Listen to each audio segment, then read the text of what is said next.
یہ جو 100 سالوں میں جو میں کہنا چاہ رہا ہوں وہ تباہی نہیں آئی، جو ٹک ٹاک نے اور دوسرے ایپلیکیشنز نے، جو میوزیکل ایپلیکیشنز ہیں، ان تمام ایپلیکیشنز نے کیونکہ موبائلوں کے اندر وہ ڈال دیا گیا، اب یہ نوجوانوں کے مینٹیلٹی کو اور ان کی تھنکنگ کو یہود نے غور کیا اور کہا کہ ہر کوئی تو بالی ووڈ تک پہنچ نہیں سکتا، اب ان کو کیا کرو، ان کو لپسنگ سکھاؤ اور منہ ہلانا سکھاؤ تاکہ یہ اپنے آپ میں سمجھے کہ مجھ سے بڑا اسٹار کوئی نہیں ہے، اور ایسا دھوکہ لگا، ایسا بیوقوف بنا یہ نوجوان اسی گانے بجانے کی وجہ سے، اپنی کمر کو تھرکانے کی وجہ سے، اور تھوڑا سا اس نے اپنے کپڑے بدلے، اپنا ہیئر اسٹائل بدلا، اپنا لباس بدلا، پھر اپنی زبان بدلی اور دوسرے کی گانوں کی ٹون پر اپنی زبان کو حرکت دے کے یہ نوجوان گانے بجانے میں مست ہو گیا، اور جو تباہی ان 5 سالوں میں، آپ یقین مانیے کہ جتنے اسٹارز ہیں بالی ووڈ کے جو وہ کہتے ہیں ان کے اتنے فالوورز نہیں ہیں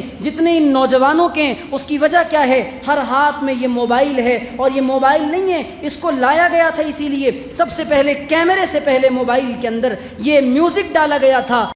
جمعیت جمعیت جمعیت جمعیت جمعیت جمعیت جمعیت قال اللہ سبحانہ وتعالی فی کتابہ الکریم والفرقان العظیم لقد کان لکم فی رسول اللہ اسوۃ حسنہ وقال تعالی فی موضع آخر وما ارسلناک الا رحمۃ للعالمین وقال النبي صلى الله عليه وسلم انما بعثت لأتمم مكارم الاخلاق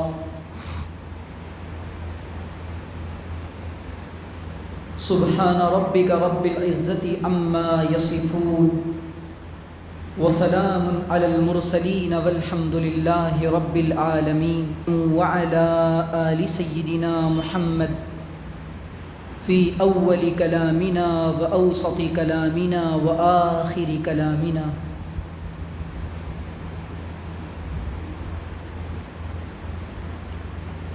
میرے عزیز دوستوں اور بزرگوں، اس عاجز طالب علم کی آپ کے شہر ناگپور میں پہلی دفعہ حاضری ہوئی ہے۔ بچپن سے کتابوں میں پڑھتے تھے کہ ناگپور بھی کوئی شہر ہے، یہاں کے سنترے بڑے مشہور ہیں، لیکن اب میں جا کر بمبئی والوں کو بتاؤں گا کہ ناگپور کے سنتروں سے زیادہ یہاں کے انسانوں کے اخلاق اچھے ہیں۔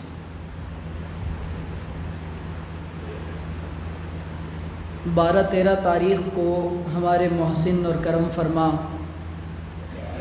حضرت حافظ مسعود صاحب دامت برکاتہم کا فون آیا کہ آپ 19 تاریخ کو آ جائیں، آپ لوگوں کے اخلاص اور محبت کی بنا پر میرا ایک کام رکا ہوا تھا، اللہ تعالیٰ نے میرے آنے سے پہلے اس کو کروا دیا، ورنہ شاید میں حاضر نہیں ہو سکتا تھا۔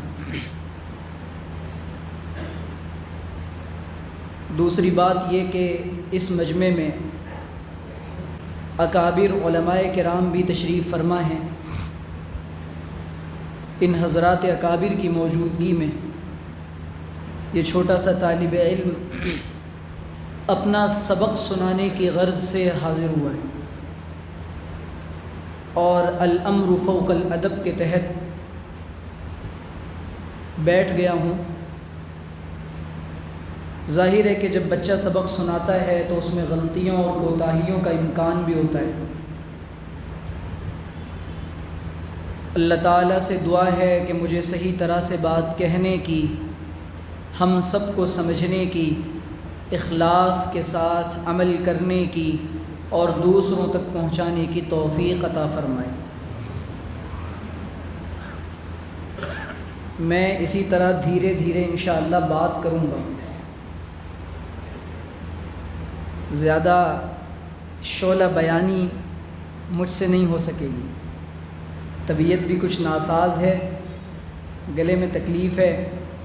دعا کریں کہ اللہ تعالیٰ آپ حضرات کی توجہات رہیں اور اسی طرح جم کر بیٹھے رہے تو اللہ تعالیٰ آپ کی اخلاص اور فکر کی برکت سے بات نکلوائیں گے۔ دیکھیں، ایک ہے بات کا پہنچانا، ایک ہے بات کا سمجھانا۔ بات چلا کر بھی پہنچ جائے گی، لیکن یہاں ہم ایک مذاکرے کے لیے بیٹھے ہیں، ایک مقصد کے لیے بیٹھے ہیں۔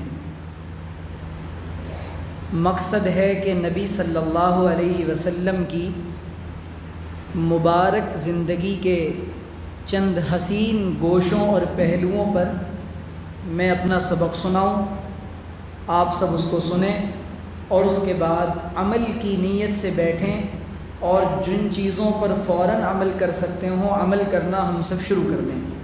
ٹھیک ہے انشاءاللہ؟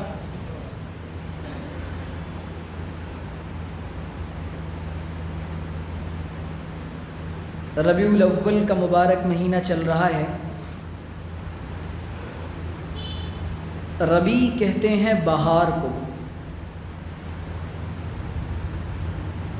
ربیع کہتے ہیں، یا ربیع کا لفظ ہے ربیع، اس کا اردو میں ترجمہ کیا جاتا ہے بہار۔ اللہ کے رسول صلی اللہ علیہ وسلم کی ولادت مبارکہ کے سلسلے میں مختلف اقوال محدثین نے، علماء نے نقل کیے ہیں۔ راجح قول ہمارے یہاں ہمارے علماء نے جس کو اختیار کیا ہے 9 ربیع الاول کا ہے۔ اس کے علاوہ ابن اسحاق رحمۃ اللہ علیہ نے کوئی قول لیا ہے،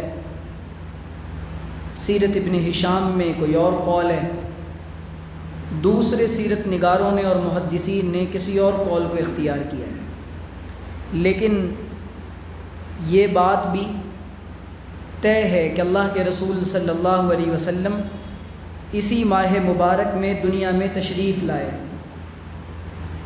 اور اسی مہینے میں آپ علیہ الصلاۃ والسلام کا وصال ہوا۔ حضور تشریف لائے ربیع الاول میں۔ ربیع کہتے ہیں بہار کو۔ بہار سے پہلے خزاں ہوتی ہے، موسم خزاں ہوتا ہے۔ خزاں کے موسم میں کیا ہوتا ہے؟ جس کو پت جھڑ بھی کہتے ہیں۔ کسی بھی درخت کی ٹہنی اور ڈالی کو پکڑ لیں اور ہلائیں تو درخت کے پتے جھڑنے لگ جاتے ہیں۔ سنسان پڑے ہوتے ہیں جنگل، چہل پہل نہیں ہوتی، مزہ نہیں آتا، رنگ بو لٹ جاتا ہے جنگلات کا اور درختوں کا موسم خزاں میں۔ پھر بہار آتی ہے۔ جب بہار آتی ہے تو کیا ہوتا ہے؟ جب بہار آتی ہے وہی درخت، وہی اشجار اور وہ سارے پیڑ پودے خوشی سے جھوم اٹھتے ہیں، لہلہانے لگتے ہیں، ان پر چڑییں چہچہانے لگتی ہیں، اور درخت کا موسم، جنگلات کا موسم سہانا ہو جاتا ہے۔ خزاں ختم، بہار آئی، حضور دنیا میں تشریف لائے، دنیا کا موسم خزاں ختم ہوا اور دنیا میں بہار آئی۔ وہ آئے جن کے آنے کی زمانے کو ضرورت تھی، وہ آئے جن کے آنے کی زمانے کو ضرورت تھی، وہ آئے جن کے آنے کے لیے بے چین فطرت تھی۔ اللہ کے رسول صلی اللہ علیہ وسلم سے پہلے بھی انبیاء آئے، اور لاکھوں انبیاء آئے۔ بعض روایات میں 1 لاکھ سے زیادہ، 1,24,000 کم و بیش کا تذکرہ ملتا ہے، بعض میں کچھ اور ضعیف روایات میں اس کے علاوہ اعداد لکھیں۔ حضور سے پہلے بھی انبیاء آئے. حضرت آدم علیہ الصلاۃ والسلام سے یہ سلسلہ شروع ہو رہا ہے، اور ہر نبی کے بعد پے در پہ نبی آتے گئے. نبی آتے گئے، آخر میں نبیوں کے امام آئے. نبی آتے گئے، آخر میں نبیوں کے امام آئے. وہ زمین پہ لے کر خدا کا آخری پیام آئے. لیکن اللہ کے رسول صلی اللہ علیہ وسلم کو امام الانبیاء بنایا گیا. یہ کتنا بڑا مقام ہے کہ سارے نبیوں کا امام بنایا جا رہا ہے. اور سفر اسراء و معراج کی جو رات ہے، اس رات میں انبیاء کرام علیہم الصلاۃ والسلام کی حضرت نبی پاک علیہ الصلاۃ والسلام نے امامت بھی فرمائی ہے. یہ بھی اللہ تعالیٰ نے اللہ کے رسول صلی اللہ علیہ وسلم کے ذریعے سے پوری انسانیت کو بتا دیا کہ پریکٹیکلی بھی دیکھو، میں صرف زبانی طور پہ نہیں بلکہ عملی طور پہ بھی ان نبیوں کا امام ہوں. اور دوسری بات، جتنے انبیاء دنیا میں آئے، حضرت آدم علیہ الصلاۃ والسلام سے یہ سلسلہ شروع ہوتا ہے، اللہ کے رسول صلی اللہ علیہ وسلم پر یہ سلسلہ ختم ہوتا ہے. اسی لیے ہمارے عقیدے میں یہ بات شامل ہے، اور قرآن کی درجنوں آیات سے اشارتاً صراحتاً یہ بات ثابت ہوتی ہے کہ حضور اکرم صلی اللہ علیہ وسلم خاتم النبیین ہیں. جس طرح یہ عقیدہ رکھنا مسلمان کے لیے ضروری ہے کہ حضور صلی اللہ علیہ وسلم اللہ کے رسول ہیں، اسی طرح یہ عقیدہ رکھنا بھی فرض ہے کہ حضور صلی اللہ علیہ وسلم اللہ کے آخری نبی اور رسول ہیں. اسی عقیدے کے تحت اور اسی عقیدے کو بگاڑنے کے لیے انگریزوں نے چالیں چلی، اور ابھی 100 سال پہلے تقریباً ایک فتنہ اٹھایا گیا جس فتنے کو فتنہ قادیانیت کہتے ہیں. ملعون مرزا غلام احمد قادیانی نے یہ دعویٰ کیا کہ نعوذ باللہ وہ نبی ہے، جبکہ اس کی اپنی کتابوں سے یہ بات ثابت ہے، واضح ہے، ظاہر ہے، بالکل عیاں اور بیاں ہے کہ نمبر 2 آدمی تھا اور 1 نمبر کا جھوٹا مکار تھا. کیوں ہوتا ہے یہ؟ اب میں یہ بھی بتا دوں کہ ختم نبوت کے سلسلے میں یہ یلغار کیوں کی جاتی ہے. سیرت پر تو بیان ہو جائے گا، لیکن یہ انتہائی اہم ٹاپک ہے اور پہلو ہے جس کو بہت کم بولا جاتا ہے، اور جس کی وجہ سے، جس کے تذکرے کم ہونے کی وجہ سے ہمارے نوجوان انٹرنیٹ کے ذریعے سے، سوشل میڈیا کے ذریعے سے قادیانیت کی بھینٹ چڑھ جاتے ہیں اور انہیں معلوم ہی نہیں ہوتا کہ عقیدہ ختم نبوت کیا ہے. اسی لیے اس پہلو پر گفتگو کی انتہائی اہم ضرورت ہے.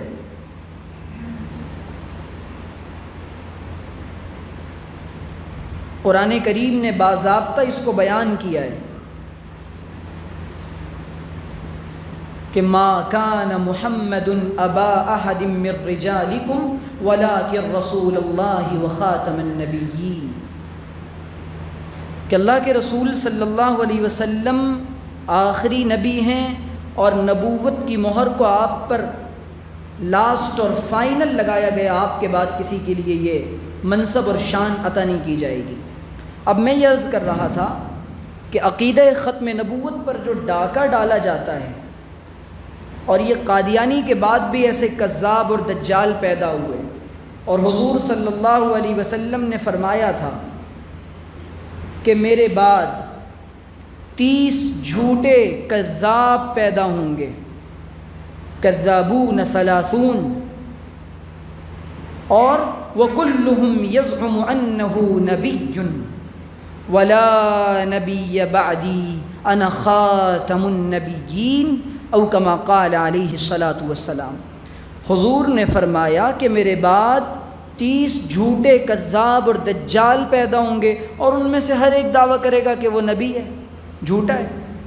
حضور نے فرمایا خوب اچھی طرح سمجھ لو کہ نبوت ولا نبی بعدی ولا رسالت بعدی، نہ میرے بعد کوئی نبوت ہے اور نہ میرے بعد کوئی رسالت ہے۔ جب تک امت کے اندر اور امت کے جوانوں کے اندر جس طرح یہ عقیدہ دلوں میں ہے کہ حضور نبی ہیں اور رسول ہیں، اس طرح اسی طرح یہ عقیدہ بھی نہ آ جائے، ایمان کامل نہیں ہو سکتا کہ حضور خاتم النبیین ہیں۔ تو حضور کی ختم نبوت پر گفتگو بہت کم ہوتی ہے، اور حضور علیہ الصلاۃ والسلام آخری نبی ہیں، final and last messenger, final and last prophet. اس دھرتی پر اور اس روئے زمین پر آپ کے بعد کوئی سندیشٹا اللہ تعالیٰ نے بھیجا ہی نہیں، کوئی پیغامبر بھیجا ہی نہیں، اور حضور صلی اللہ علیہ وسلم کو یہ پیغام دے دیا گیا، الیوم اکملت لکم دینکم واتممت علیکم نعمتی ورضیت لکم الاسلام دینا، کہ صاف سن لیجئے آج کے دن تم پر یہ دین اور یہ اسلام بالکل مکمل کر دیا گیا، حجت تمام ہو چکی ہے، اب حضور کے بعد کسی کی نبوت اور رسالت کی کوئی ضرورت نہیں، اللہ کے رسول کی زندگی میں تمہارے لیے بہترین نمونہ ہے، اور آپ ہی کی زندگی میں کامیابی ہے، اس بات کا یقین کیجئے، اور دلوں کے اندر اپنے جسم کے اندر جس طریقے سے خون دوڑتا ہے اس طریقے سے عقیدہ ختم نبوت کو دوڑائیے، اور یہ بات دل و جان کے اندر پیوست کر لیجئے کہ حضور اکرم کے بعد اب اس دنیا میں کوئی نبی نہیں آنے والا،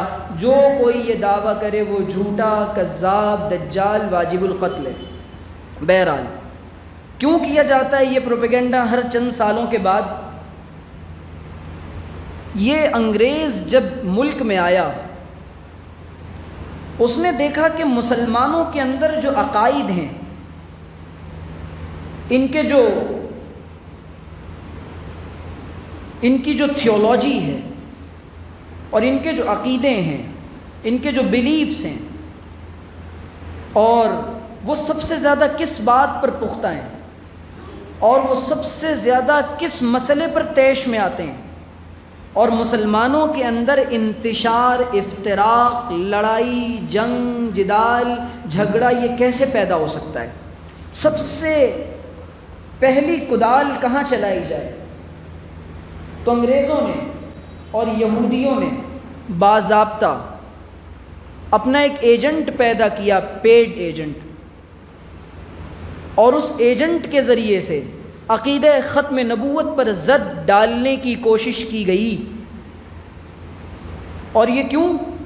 اور یہود بھی یہ بات اچھی طرح جانتے ہیں، عیسائی بھی یہ بات اچھی طرح جانتے ہیں، مجوس بھی جانتے ہیں، ہنود بھی جانتے ہیں، نصارہ بھی جانتے ہیں، اور تمام کی تمام دنیا میں رہنے والی باطل اقوام یہ بات اچھی طرح جانتی ہے کہ دنیا کے اندر اگر مسلمانوں کے کسی مسئلے سے فرق پڑتا ہے تو دیکھو اللہ تعالیٰ کو کوئی کچھ کہہ دے، یہ اتنے جلدی ان کی رگی حمیت نہیں پھڑکتی، کسی اور مسئلے پر مسلمانوں کو کچھ کہہ دیجئے کچھ نہیں ہوتا، ان کی عزتوں کو لوٹ لیجئے، ان کی جانوں کو مار دیجئے، ان کی اولادوں کو اغوا کر لیجئے، ان کی عورتوں کو بیوہ کر دیجئے، ان کے بچوں کو یتیم کر دیجئے، ان کے گھروں کو اجاڑ دیجئے، ان کی بستیوں کو جلا دیجئے، ان کے کاروبار اور تجارت کو برباد کر دیجئے، ان کو اتنا فرق نہیں پڑے گا۔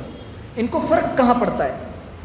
یہ باضابطہ اہل یہود کے اور ہنود کے ایجنڈے میں یہ بات شامل ہے کہ ان کو اگر فرق پڑے گا جب ذات نبوت پہ حرف آئے گا، اور جب مقام نبوت پہ حرف آئے گا، اور جب محمد عربی کے خلاف کوئی بات کی جائے گی، ان میں کا ہر کوئی بیدار ہو جائے گا۔ ایسا ہی حضرت۔ تو اب مسئلہ کیا ہے؟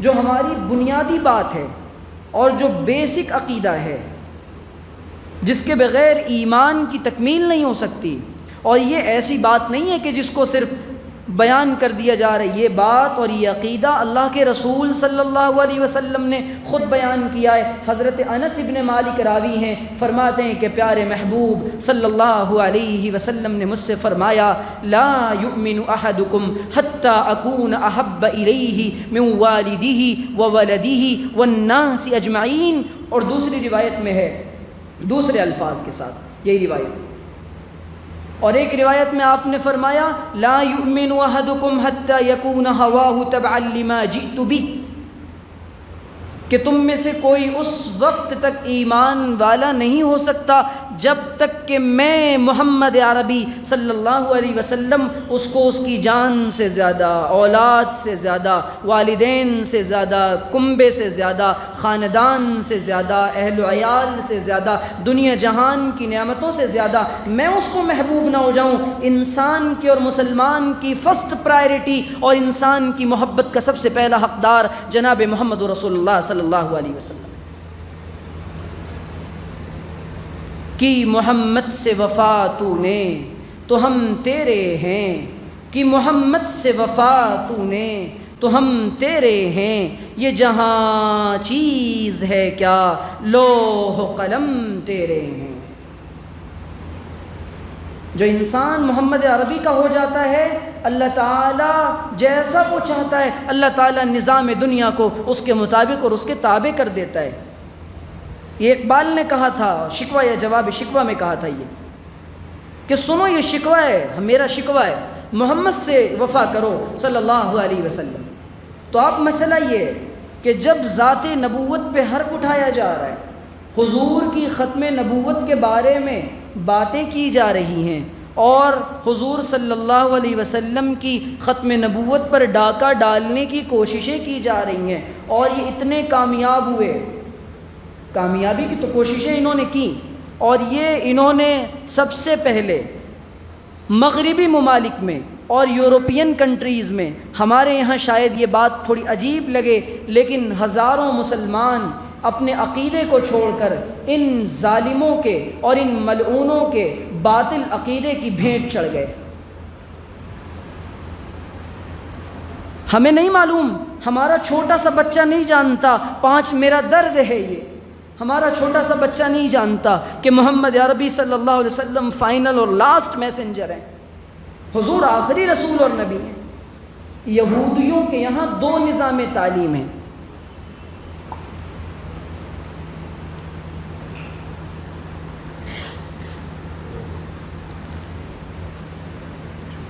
جی جی جی جی جی بے فکر، یہودیوں کے یہاں دو نظام تعلیم ہیں۔ ان کے یہاں ایک نظام ہے فارمل ایجوکیشنل سسٹم، اور ایک ہے انفارمل۔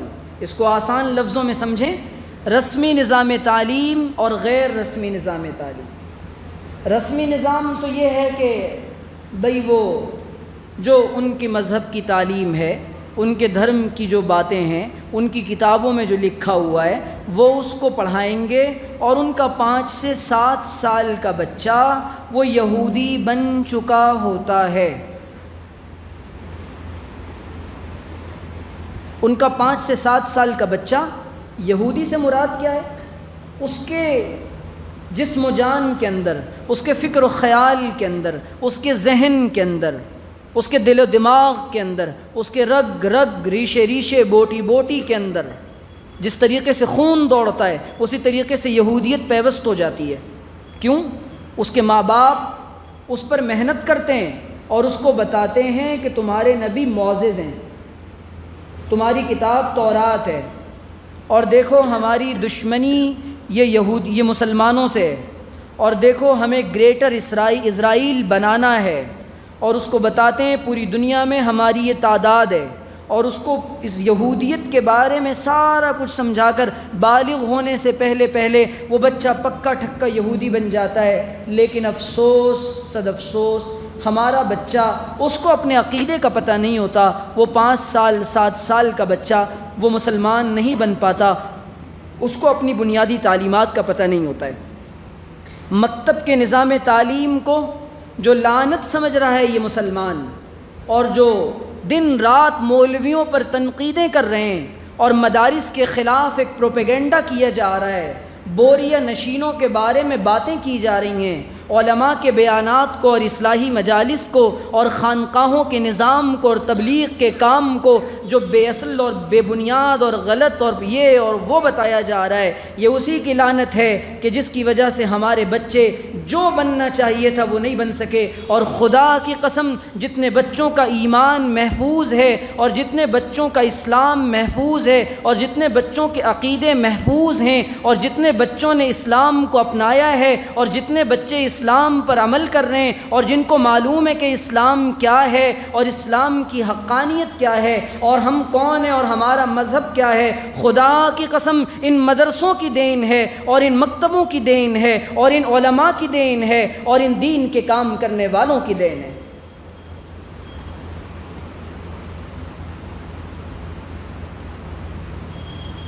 تو میں یہ عرض کر رہا تھا کہ ہونا یہ چاہیے کہ ہمارے بچوں کو یہ معلوم ہو کہ جناب محمد رسول اللہ صلی اللہ علیہ وسلم کون ہے۔ ہمارے ایک دوست ہیں، پڑھے لکھے آدمی ہیں، وہ ایک جگہ بیٹھے ہوئے تھے، انہوں نے عشق نبی کا دعویٰ بڑا اچھا لگتا ہے، بہت اچھی بات ہے، ہونا چاہیے، لیکن جب آپ پریکٹیکل مسلم ہوں تب یہ دعویٰ اچھا لگتا ہے۔ حضرات صحابہ جو دعویٰ کرتے تھے، حضرات صحابہ اپنے دعوے پر عمل کرتے تھے، ہمارے پاس دعووں کے علاوہ عمل نہیں ہے۔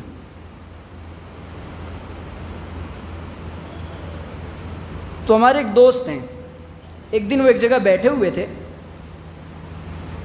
انہوں نے ایک چھوٹے سے بچے کو بلایا، جو بچہ دیندار گھرانے سے تعلق رکھتا تھا، اس کے گھرانے میں علماء بھی تھے، ان کے آفس میں اس کے والد اس بچے کو لے کر آئے، بڑے ذوق اور شوق سے بڑی تنتناتے ہوئے انداز میں انہوں نے کہا کہ میرا بچہ کانوینٹ میں پڑھتا ہے، میرا بچہ کانوینٹ میں پڑھتا ہے۔ اب یہ بات کہوں گا تو اس سے یہ نہ سمجھیے گا کہ ہم انگریزی تعلیم کے اور ماڈرن ایجوکیشن سسٹم کے مخالف ہیں، نہ نہ نہ نہ نہ، اس میں جو نظام ہے اور جو نصاب ہے ہم اس کے مخالف ہیں۔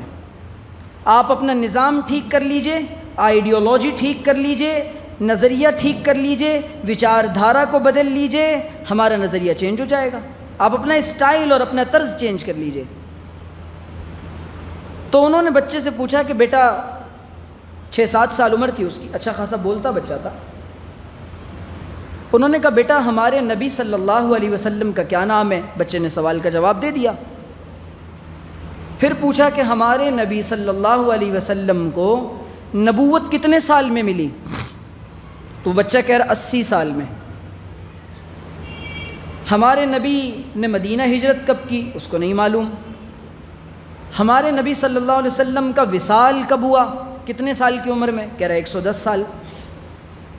اس کے والد وہیں بیٹھے ہوئے ہیں جو غالباً دین کے کام سے بھی وابستہ تھے اور ساری چیزیں۔ یہ جو بے فکری آئی ہے اور جو اطمینان کے ساتھ مسلمان بیٹھا ہوا ہے، یہی اور ایسے نظام تعلیم کے ہاتھوں اپنی اولادوں کو بھینٹ چڑھوا کر یہ انسان یہ سمجھتا ہے، یہ مسلمان یہ سمجھتا ہے میرا بچہ ڈگری ہولڈر بنے گا۔ یقیناً وہ ڈگری ہولڈر بنے گا، لیکن اس کے پاس اسلام کے نام پر، ایمان کے نام پر، محبت رسول کے نام پر کچھ نہیں ہوگا۔ کیوں؟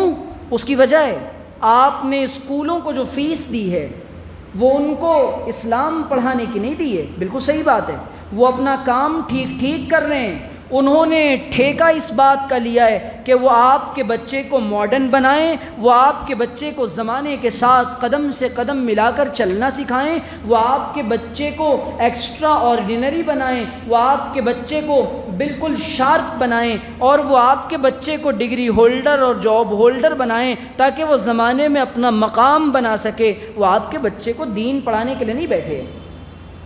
ہم سمجھتے تھے کہ لائے گی فراغت تعلیم، اسی لیے اقبال مرحوم نے کہا تھا ہم سمجھتے تھے کہ لائے گی فراغت تعلیم، کیا خبر تھی کہ چلا آئے گا الہاد بھی ساتھ۔ یہ دہریت اور یہ جو نوجوان ایتھیسٹ بن رہے ہیں اور جو بے ایمان بن رہے ہیں اور اپنے ایمان کا سودا کر رہے ہیں، اس کی بنیادی وجہ یہ ہے کہ رسول اللہ صلی اللہ علیہ وسلم کی زندگی کا نہیں پتہ اس بچے کو۔ پہلے یہ تو پتہ ہو کہ اللہ کون ہے۔ نوجوانوں کے جو سوالات سوشل میڈیا پر آتے ہیں اور ان کے ذہنوں کے اندر جو ایک خلجان ہے اور جو مسٹر اور ملا کے درمیان جو ایک گیپ ہے، وہ مسجدوں اور مدرسوں میں آنے کو جو تیار نہیں اور ہم ان تک پہنچنے کو تیار نہیں، نہ ہمارے پاس کوئی ایسی ترتیب ہے۔ اور عیسائی مشنریز، مجھے کہنے دیجئے، وہ اپنی پوری زندگیاں اس بات پر وقف کر چکے ہیں وہ لوگ کہ وہ صاف طور پہ مسلمانوں کے قابل، باصلاحیت اور دیندار اور پڑھے لکھے ایجوکیٹڈ نوجوانوں کو ورغلائیں اور بہکائیں اور ان کے ایمان کو لوٹ لیں۔ تو اب جب اس چھوٹے سے بچے کو نہیں معلوم، اب میں سوال پوچھتا ہوں، رکھیو غالب اس تلخ نوائی سے معاف، آج کچھ درد میرے دل میں سوا ہوتا ہے۔ میں اگر ابھی پوچھ لوں کہ حضور اکرم صلی اللہ علیہ وسلم کی مکمل زندگی کو اور حضور کی کمپلیٹ بایوگرافی کو، آپ کی سمپورن جیونی کو ہم میں سے کتنے لوگوں نے پڑھا ہے؟ مجھے ہاتھ اٹھا کر ابھی بتائیں ہاتھ اٹھا کر آپ کتنے لوگ ہیں ہم میں سے ایسے کہ حضور کی مکمل حیات طیبہ کو اور پاکیزہ زندگی کو ہم میں سے کتنے لوگوں نے پڑھا ہے؟ بمشکل 5 سے 10 ہاتھ اٹھیں گے، بمشکل۔ اللہ کرے کہ یہ میری بدگمانی ہو سکتا ہے کہ آپ نے اس کو پڑھا ہو، لیکن ہم دوسروں سے شکوہ کیا کریں کہ ان تک حضور اکرم صلی اللہ علیہ وسلم کی سیرت اور حضور کا پیغام نہیں پہنچا۔ ہمیں تو اللہ کے رسول صلی اللہ علیہ وسلم نے داعی بنایا تھا اور انسانیت کو یہ پیغام دینا تھا۔ یہ ہمارے نبی صلی اللہ علیہ وسلم کی بایوگرافی ہے یا آپ کی جیونی ہے یا آپ کا پوتر جیون ہے یا آپ کی کمپلیٹ لائف ہے، آپ اس کو پڑھیے۔ ہم انسانوں کو دیتے، ہم برادران وطن کو دیتے، ان کو ہم یہ تحفے اور ہدیے دیتے، لیکن افسوس کہ دنیا کے اندر ہم مسلمانوں نے حضور صلی اللہ علیہ وسلم کی سیرت کو نہیں پڑھا ہے۔ آپ کی سیرت کا جو پیغام تھا ہم جلسوں میں سنتے ہیں مزے کے لیے، حضور کے کمالات کو سنتے ہیں، لیکن حضور صلی اللہ علیہ وسلم کا جو مشن تھا اور حضور صلی اللہ علیہ وسلم کی جو بعثت ہوئی تھی، اس کا کیا بنیادی مقصد تھا وہ ہمیں نہیں معلوم۔ اللہ کے رسول صلی اللہ علیہ وسلم کو جس ماحول میں بھیجا جا رہا ہے وہاں پر سینیریو ایسا کریٹ تھا، حالات ایسے بنے تھے اور اتنے سنگین حالات تھے۔ آپ یقین کیجئے کہ 26 انبیاء کا تقریباً قرآن کریم میں ذکر آیا ہے، 24 یا 26 کا۔ ان تمام نبیوں کو اور ان کے علاوہ جو دیگر انبیاء ہیں جن کا ذکر نہیں ملتا، احادیث میں کچھ اور انبیاء کا ذکر ہے اور کچھ کے ناموں میں اختلاف ہے، جتنے بھی انبیاء ہیں، حضور علیہ الصلاۃ والسلام کو مکہ کے ماحول کے اندر بھیجا جا رہا ہے۔ آپ کے لیے جس زمین کا انتخاب کیا جاتا ہے وہ سینٹر آف دی ارتھ ہے، دنیا کا درمیانی حصہ۔ اور آپ تصور کیجئے کہ حضرت آدم سے لے کر حضرت عیسیٰ تک علیہم الصلاۃ والسلام، ان تک ایک کے بعد ایک نبی آتے گئے پے در پہ، اور بعض مرتبہ تو ایسا ہوا کہ ایک وقت میں 2 3 اور 4 انبیاء ہیں، بعض روایات میں اس سے بھی زیادہ۔ تو وہاں حالات کیا تھے، اور اب جب اللہ کے رسول صلی اللہ علیہ وسلم کو دنیا میں بھیجا جا رہا ہے تو حضرت عیسیٰ علیہ الصلاۃ والسلام کی وفات کے تقریباً 570 سال کے بعد مکۃ المکرمہ میں زادہ اللہ شرفا و عزا و تکریما، اس سرزمین حجاز میں آپ کو بھیجا جا رہا ہے۔ کیوں؟ یہ عجیب بات ہے، جس ماحول کا اور جن حالات کا وہ، اور جو بحران اور جو عجیب و غریب حالات اہل مکہ کے تھے، سارے انبیاء کی ساری قوموں میں جتنی برائیاں تھیں وہ ساری کی ساری برائیاں اہل مکہ میں موجود تھیں۔ آپ تصور کر سکتے ہیں کہ ماحول کیسا ہے؟ اسی کو قرآن کہہ رہا ہے لَقَدْ مَنَّ اللَّهُ عَلَى الْمُؤْمِنِينَ إِذْ بَعَثَ فِيهِمْ رَسُولًا مِّنْ أَنفُسِهِمْ يَتْلُو عَلَيْهِمْ آيَاتِهِ وَيُزَكِّيهِمْ وَيُعَلِّمُهُمُ الْكِتَابَ وَالْحِكْمَةَ وَإِنْ كَانُوا مِنْ قَبْلُ لَفِي ضَلَالٍ مُبِينٍ۔ اللہ تعالیٰ نے کیا الفاظ استعمال کیے ہیں؟ لَقَدْ مَنَّ اللَّهُ عَلَى الْمُؤْمِنِينَ، لقد من اللہ علی المؤمنین۔ من یمنو کے معنی ہوتے احسان کرنا۔ اللہ تعالیٰ نے مسلمانوں پر، ایمان والوں پر احسان کیا ہے۔ کیا احسان کیا ہے؟ اس وقت احسان کیا جب رسول عربی صلی اللہ علیہ وسلم کی بعثت ہوئی ہے اور جب آپ کو مکہ کے اندر اتارا ہے اور ان کے کام بھی بتا دیے کہ ان کا یہ کام ہے، ان کاموں کے ذریعے سے اہل مکہ کی اور ساری انسانیت کی اصلاح ہوگی اور ساری انسانیت کو راہیابی نصیب ہوگی۔ اب آپ تصور کریے کہ جتنی برائیاں سارے انبیاء کی قوموں میں تھیں، مجموعی طور پہ وہ ساری برائی ایک قوم میں اور ایک جماعت میں آ گئی ہے۔ وہ کیسی برائیاں تھیں وہ بھی ذرا سنتے چلیں۔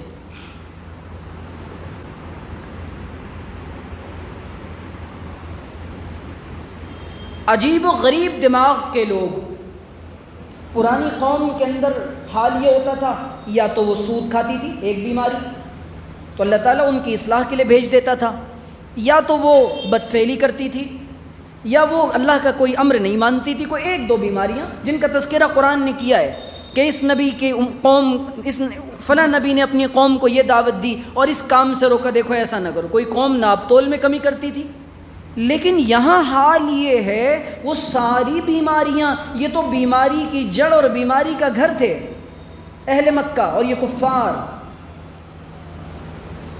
جی اس کے بعد اللہ کے رسول صلی اللہ علیہ وسلم کو بھیجا گیا، کیوں؟ سنتے جائیے، لقد من اللہ علی المؤمنین، اللہ تعالیٰ نے احسان کیا نبی اکرم صلی اللہ علیہ وسلم کو بھیج کر۔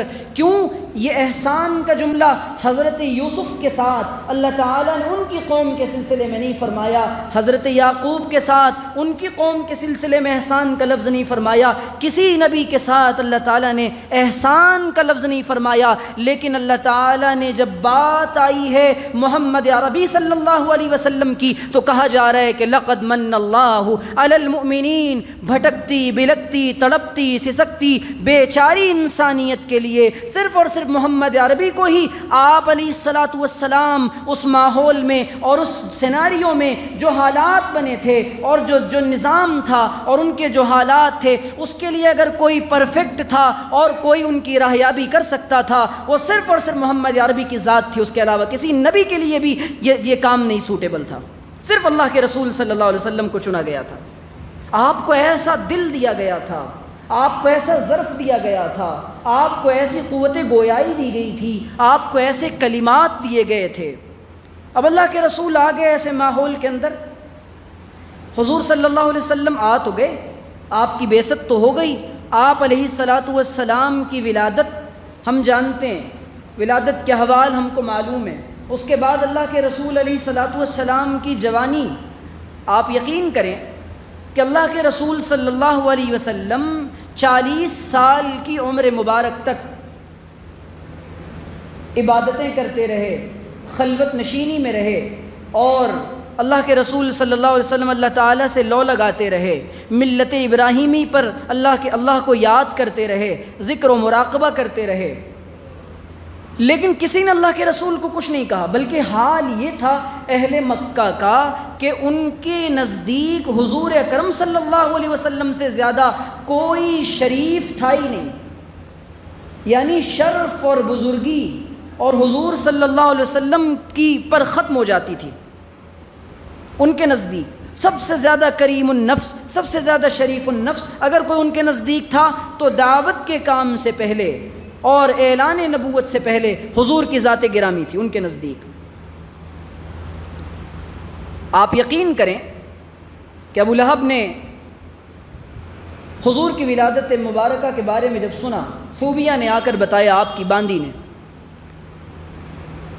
تو خوشی سے جھوم اٹھا، آزاد کر دیا باندی کو۔ لیکن جب حضور صلی اللہ علیہ وسلم نے پیغام نبوت سنایا اور پیغام حق سنایا تو وہی کہنے لگا تبا لک لہذا جمعتنا، عجیب تیرے لیے ہلاکت ہو اے محمد، بھتیجے یہ کیا کہہ رہا ہے تو، تبا لک، ہلاکت ہو تیرے لیے، نعوذ باللہ، کیا کہہ رہا تو نے، اسی لیے ہم کو جمع کیا تھا۔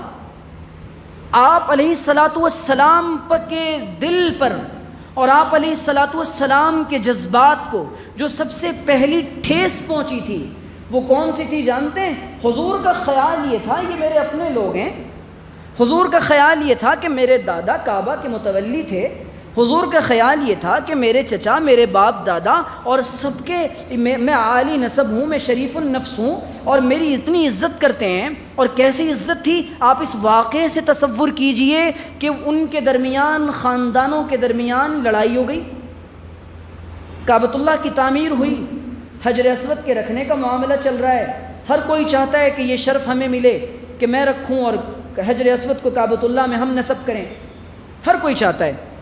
ایک بوڑھے نے یہ فیصلہ سنایا کہ صبح صبح جو شخص سب سے پہلے بیت اللہ کے احاطے میں داخل ہوگا ہم اس کو مان لیں گے اور اسی کے وہ جو فیصلہ کرے گا ہم اس کی بات پر لبیک کہیں گے۔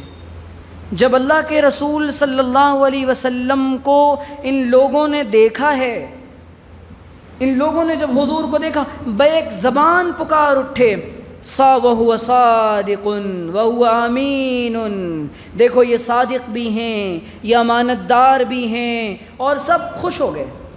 اور اللہ کے رسول علیہ الصلاۃ والسلام کی حکمت کا اور آپ کی دانائی اور فہم و فراست کا اندازہ اس سے لگائیے کہ اللہ کے جتنے دنیا میں اوتیت علم الاولین والآخرین، اللہ کے رسول نے فرمایا مجھے علم اولین کا بھی علم دیا گیا، مجھے آخرین کا بھی علم دیا گیا، مجھے سارے علم عطا کر دیے گئے۔ اور ایسی حکمت اور دانائی تھی، اللہ کے رسول نے خود نہیں رکھا حجر اسود کو، بلکہ فرمایا تمہارے قبیلوں کے تمام قبیلوں کا ایک ایک بڑا آدمی اور ایک ایک سردار ایک پتھر کو ایک کپڑے میں رکھا جائے اور اس کے بعد اسی کپڑے کو سب پکڑ لیں اور کپڑے کے ذریعے سے حجر اسود کو کعبۃ اللہ کے اندر نصب کیا جائے۔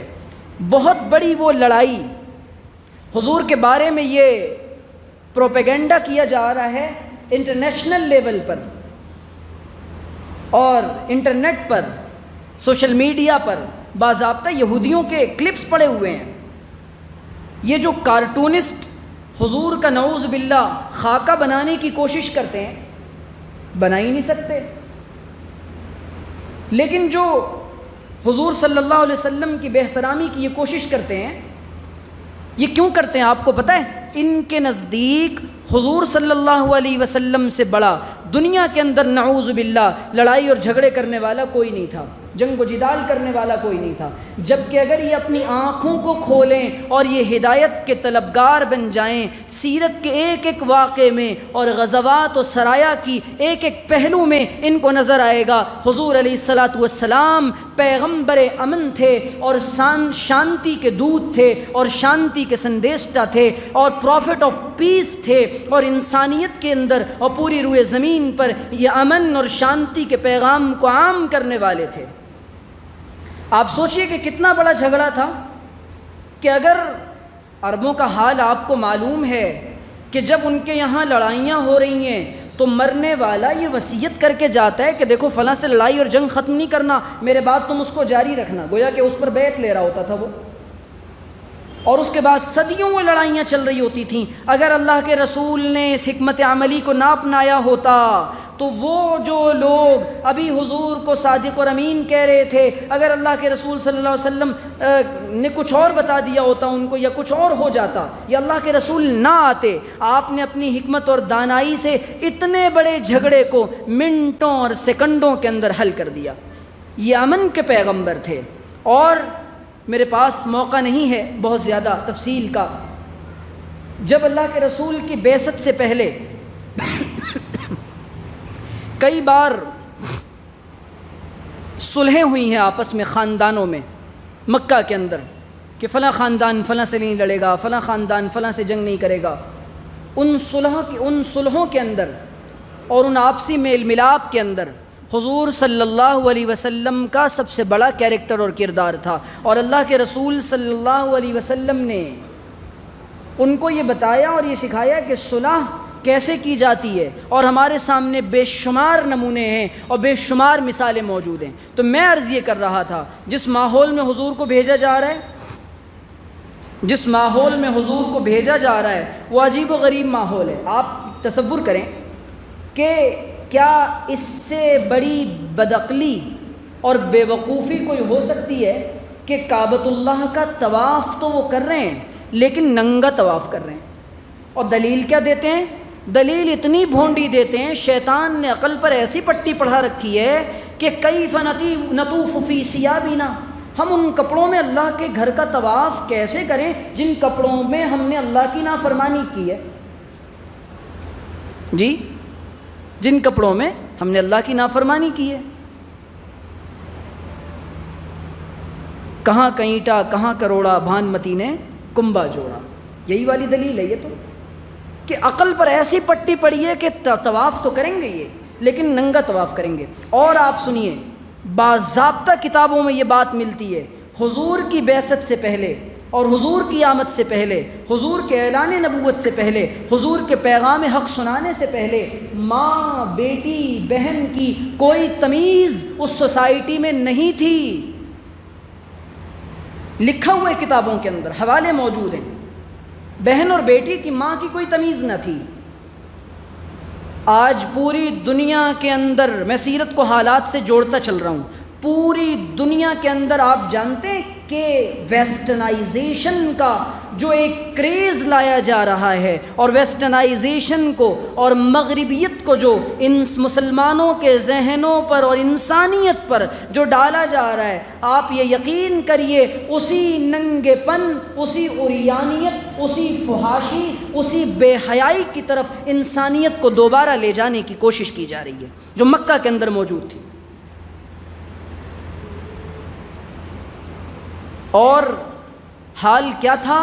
اور یہ وہ کوشش، وہ ساری کوششیں، شراب وہاں عام، جوا وہاں عام، اور ویمن فریڈم کی جو آواز اہل مغرب نے پروپیگنڈے کے طور پہ لگائی ہے، آزادی نسواں کا جو پوری کی پوری انسانیت کو جو فریب دیا ہے، یہ اتنا بڑا فریب ہے کہ 1400 سال میں اس سے بڑا فریب کوئی نہیں دیا گیا۔ آزادی اور عورتوں کا تحفظ اور عورتوں کی حفاظت ابھی بتاتا ہوں میں کیسے کی گئی اور کیا کیا گیا۔ بیٹی بچاؤ، عورتوں کو تحفظ دو، یہ نعرہ ابھی سننے کو آ رہا ہے نا، نا نا نا نا نا، یہ بڑا پرانا نعرہ ہے جس کو نبی اکرم صلی اللہ، نعرہ نہیں تحریک ہے، پیغام ہے کہ اللہ کے رسول صلی اللہ علیہ وسلم نے اس زمانے کے اندر، جس زمانے کے اندر وَإِذَا الْمَوْءُودَةُ سُئِلَتْ بِأَيِّ ذَنبٍ قُتِلَتْ، زندہ درگور کی جانے والی، اس سے پوچھا جائے گا بھئی تجھے کس جرم میں قتل کیا گیا، کیا جرم تھا اس جس کو زندہ دفن کر دیا گیا؟ آپ کو معلوم ہے حضور کو جس زمانے میں، جس سوسائٹی میں بھیجا جا رہا ہے، جس سماج میں بھیجا جا رہا ہے، وہاں کی بڑی برائیوں میں سے ایک برائی یہ تھی کہ عورت کو زندگی کا کوئی حق نہیں ہے۔ بیٹی پیدا ہوتے ہی اس کو مار دیا جائے اور زندہ دفن کیا جائے گا، مار کر نہیں۔ ہمارے یہاں تو ایبورشن کا سلسلہ اب چلا ہے نا، اسقاط حمل کی باتیں اب چل رہی ہیں، یہ اسی کفریہ تہذیب پر جانے کی سازش ہے۔ آج سے 40 سال پہلے تک خواتین نے، عورتوں نے، سفید داڑھی والے میرے بزرگ یہاں بیٹھے ہیں، یہ بتا نہیں سکتے کہ بچے کو گرانے کی کوئی کوشش کے بارے میں کوئی سوچ بھی سکتا تھا، اور ایبورشن اور اسقاط حمل کے بارے میں کوئی بات کی جا سکتی تھی، لیکن دوبارہ یہ نئی تہذیب یہ چاہتی ہے کہ انسانیت کو مار دیا جائے۔ یہ امریکہ اور یہ اسرائیل اور یہ یہودیت، یہ سارے کے سارے انسانیت کے دشمن ہیں، صرف مسلمانوں کے نہیں، صرف ان کا ایجنڈا یہ کہ زمین پر رہنے کا حق صرف اور صرف جیوش قوم کو ہے، بس اس کے علاوہ کسی کو نہیں۔ تو یہ چاہتے ہیں کہ دنیا کے اندر اور آج جو ایک ہوا چلی چند سالوں میں، الٹرا ساؤنڈ کے ذریعے، سونوگرافی کے ذریعے سے معلوم کیا جائے کہ بیٹی ہے اس کو مار دیا جائے، یہ کون سی تہذیب تھی؟ یہ وہی کلچر تھا جو مکہ کے اندر عام تھا کہ پیدا ہونے کے بعد بیٹی پیدا ہو گئی ہے، صحابی رسول جنہوں نے اسلام قبول کر لیا ہے حضور کے پاس آتے ہیں، حضور کو اپنا واقعہ سناتے ہیں، اور واقعہ سناتے سناتے کہتے ہیں حضور میں دور جاہلیت کا ایک واقعہ سنانا چاہتا ہوں۔ حضور نے کہا سناؤ، کون سا واقعہ ہے؟ فرمانے لگے میری ننھی سی پھول جیسی بیٹی تھی، کفر نے کیا کیا نہ کرایا ہے انسانوں سے، یہ کیسی ظلمت تھی۔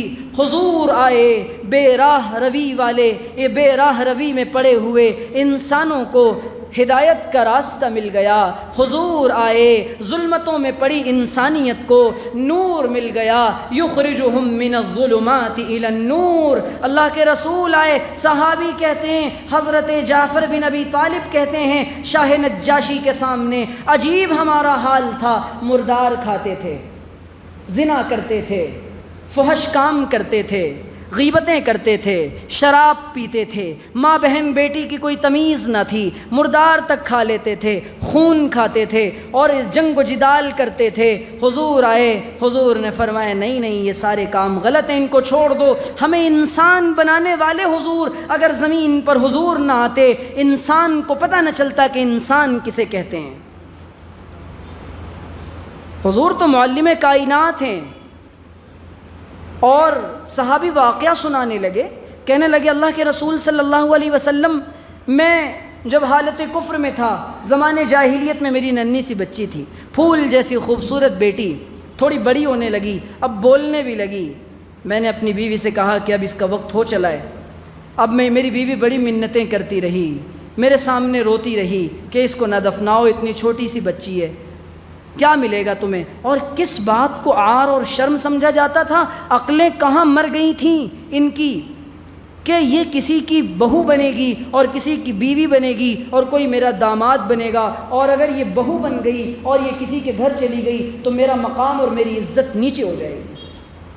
کیا انسانیت کا زوال تھا، کیسا انحطاط تھا، کیسا بحران تھا۔ اور حضور صلی اللہ علیہ وسلم نے صرف مکہ کے اس ماحول کو اور 23 سالہ محنت میں مکے سے لے کر مدینہ منورہ تک آپ علیہ الصلاۃ والسلام نے انسانیت کو اکنومیکل بحران سے نکالا، ان کی جو معاشی حالت تھی اور جو کنڈیشن تھی اس کو اوپر اٹھایا، ان کی جو سوسائٹی کے اندر جو حالت تھی، جو کپڑا پہننا نہیں جانتے تھے۔ عجیب بات ہے نا، خود نہ تھے جو راہ پر اوروں کے ہادی بن گئے، خود نہ تھے جو راہ پر اوروں کے ہادی بن گئے، وہ کیا نظر تھی جس نے مردوں کو مسیحا کر دیا، نشہ پلا کے گرانا تو سب کو آتا ہے، مزہ تو تب ہے کہ گرتوں کو تھام لے ساقی۔ کہ اللہ کے رسول نے انسانیت کو سہارا دیا۔ قرآن یہ کہہ رہا ہے کہ یہ انسانیت جہنم کے بالکل قریب پہنچ چکی تھی، اللہ کے رسول نے ان کو پکڑ پکڑ کر جنت کے راستے پر لگایا۔ صحابی اپنا واقعہ سنا رہے ہیں، اور واقعہ یوں ہے کہ وہ فرماتے ہیں کہ ایک دن میں نے اپنی بچی کو تیار کیا، میری بیوی نے اس کو تیار کیا، بادل ناخواستہ ٹوٹے دل کے ساتھ میں اس کو لے کر چلنے لگا، اچھے کپڑے پہنائے، میں نے اس کو کہا بیٹی رشتہ دار کے یہاں جا رہے ہیں۔ چھوٹی بچی بڑے خوشی خوشی کے ساتھ میرے ساتھ آگے چلنے لگتی ہے اور خوش ہے کہ ابو مجھے رشتہ دار کے یہاں لے کر جا رہے ہیں۔ جنگلات آئے، سنسان راستے آئے، بچی پوچھتی ابو رشتہ دار کا گھر کب آئے گا؟ وہ کہتا ابھی آ جائے گا۔ جنگل میں ایک سنسان علاقہ آیا، انہوں نے قبر کھودنا شروع کیا۔ وہ چھوٹی سی بچی جب اپنے باپ کو دیکھ رہی ہے کہ میرا باپ یہ محنت کر رہا ہے اور مٹی نکال رہا ہے، اپنے وہ کہتے ہیں میری بیٹی اپنے ننھے ننھے ہاتھوں سے مٹی ہٹانے لگ رہی ہے کہ میرا باپ تھک رہا ہے۔ جب دل ایسے سخت ہو چکے تھے، فرماتے ہیں کہ میں نے اپنی اس بچی کو، وہ بلکتی رہی، وہ سسکتی رہی، ابو آپ مجھے چھوڑ کر کہاں جا رہے؟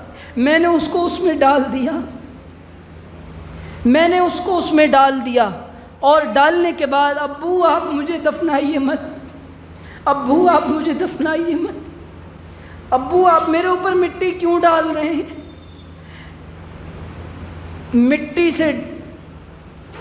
مٹی ڈال کر اور پوری قبر کو بند کر دیا.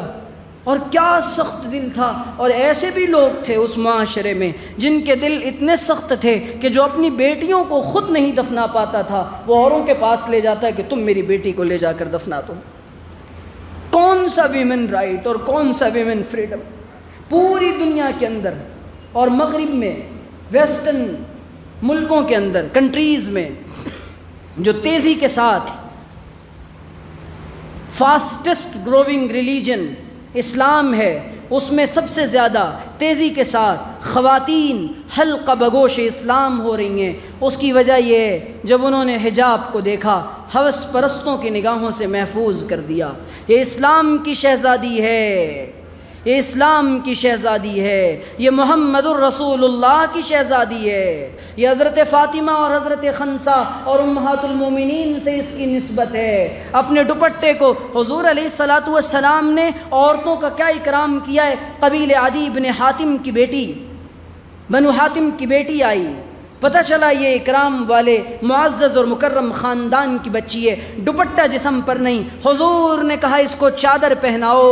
بے لباس انسانیت کو حضور نے چادر پہنائی ہے. مغرب یہ چاہتا ہے کہ حضور نے جو جو کام کیا اس کے خلاف پروپیگنڈا کر کے انسانیت کو بھوکا، ننگا اور جنگ و جدال میں اور اس معاشرے میں پھانس دیا جائے. یہ مغرب کی پوری پلاننگ ہے.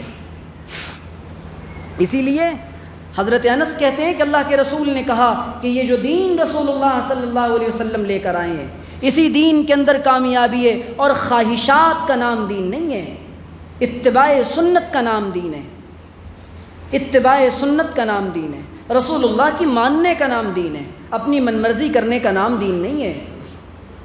اللہ کے رسول صلی اللہ علیہ وسلم کی، اور یہ تو حالات وہ بنے جب اللہ کے رسول نے پیغام سنایا ہے دعوت کا.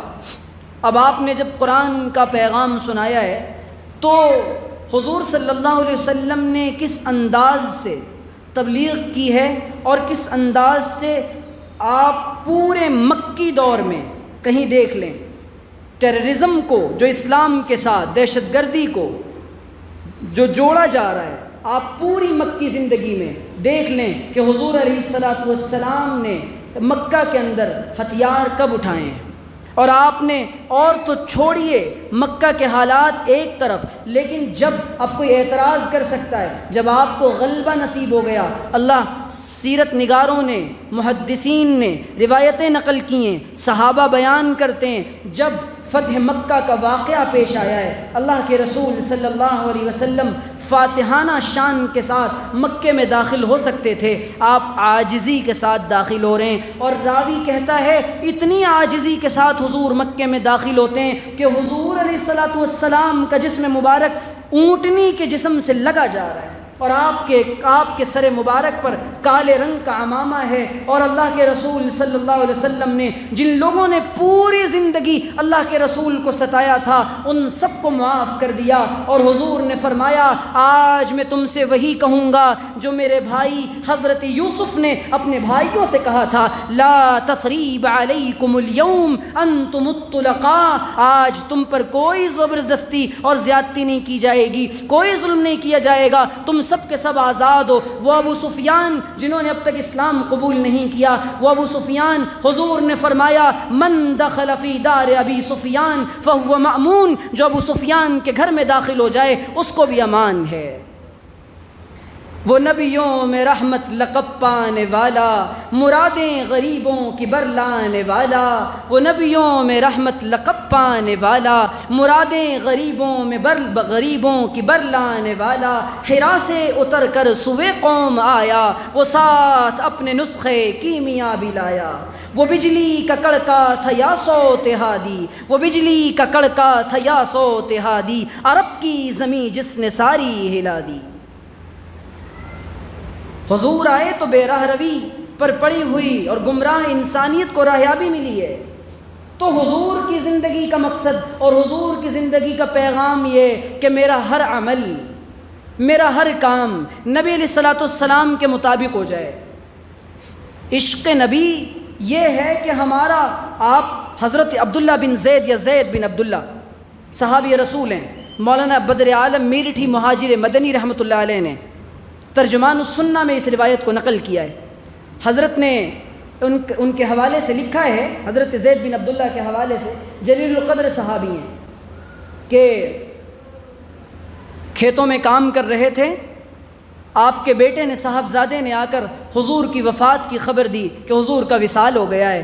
ہاتھ دعا کے لیے اٹھا دیے اور کہنے لگے یا اللہ، اب یہ آنکھیں جس ہستی کا دیدار کرتی تھیں وہ ہستی دنیا میں نہ رہی، اب یہ آنکھیں کسی کام کی نہیں۔ فوراً دعا قبول ہوئی اور آنکھیں چلی گئی ہیں۔ اماں عائشہ رضی اللہ تعالی عنہا کے زمانے میں ایک خاتون آتی ہیں اور حضرت اماں عائشہ سے کہتی ہیں حجرہ کھول دیجئے، روض اقدس پر میں بیٹھنا چاہتی ہوں۔ روض اقدس کے سامنے اماں عائشہ نے حجرہ کھولا، چونکہ اماں عائشہ کا حجرہ ہی رسول اللہ کا گھر ہے۔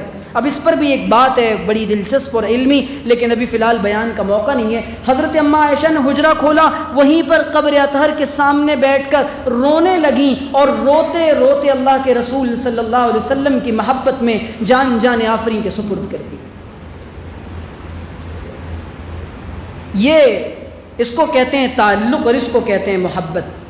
اور اللہ تعالیٰ نے صاف کہہ دیا قل ان کنتم تحبون اللہ فاتبعونی یحببکم اللہ، کہ مجھ تک پہنچنے کا راستہ یہ ہے کہ جناب محمد رسول اللہ سے ہو کر آؤ، اللہ کے رسول کے علاوہ۔ اسی لیے حضرت مجدد الفسانی رحمۃ اللہ علیہ نے صاف بات لکھی ہے۔ حضرت نے فرمایا کہ اللہ تک پہنچنے کے جتنے راستے تھے وہ اللہ تعالیٰ نے بند کر دیے، اب اللہ تک پہنچنے کا صرف اور صرف ایک راستہ کھلا ہے، وہ ہے اتباع سنت کا راستہ اور رسول اللہ کی اتباع کا راستہ اور آپ کی پیروی کا راستہ۔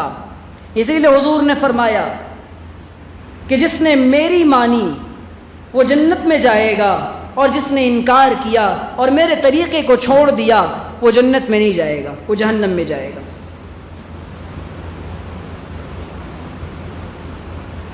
تو میرے عزیزو، ہمیں چاہیے کہ ہم اللہ کے رسول صلی اللہ علیہ وسلم کی کامل اتباع، اور صاف طور پہ دیکھیے انسان کو اللہ تعالیٰ نے کاپی کیٹ بنایا ہے، نقال بنایا ہے۔ اس کی مثال کیا ہے؟ اس کی مثال ہمارے گھروں میں موجود ہے۔ چھوٹا سا بچہ ہوتا ہے 1 سال کا 2 سال کا، وہ کیا کرتا ہے؟ وہ کبھی اماں کی کاپی کرتا ہے تو کبھی ابا کی کاپی کرتا ہے۔ بندروں کے اندر یہ بات ہمارے درمیان عام ہے نا، ہمارے درمیان یہ بات عام ہے کہ بندر بڑی نقالی کرتے ہیں، ان کو آپ پتھر مارے وہ بھی آپ کو کچھ پھینک کے مارے گا۔ لیکن یقین مانیے بندروں میں یہ بات زیادہ عام ہوگی کہ انسان سے بڑا نقال کوئی نہیں۔ سب سے بڑا نقال اور کاپی کرنے والا اللہ نے انسان کو بنایا، اور اسی کاپی کے اندر انسان کو نجات ملے گی، اور وہ کاپی صرف اور صرف محمد الرسول اللہ کی کرنی پڑے گی۔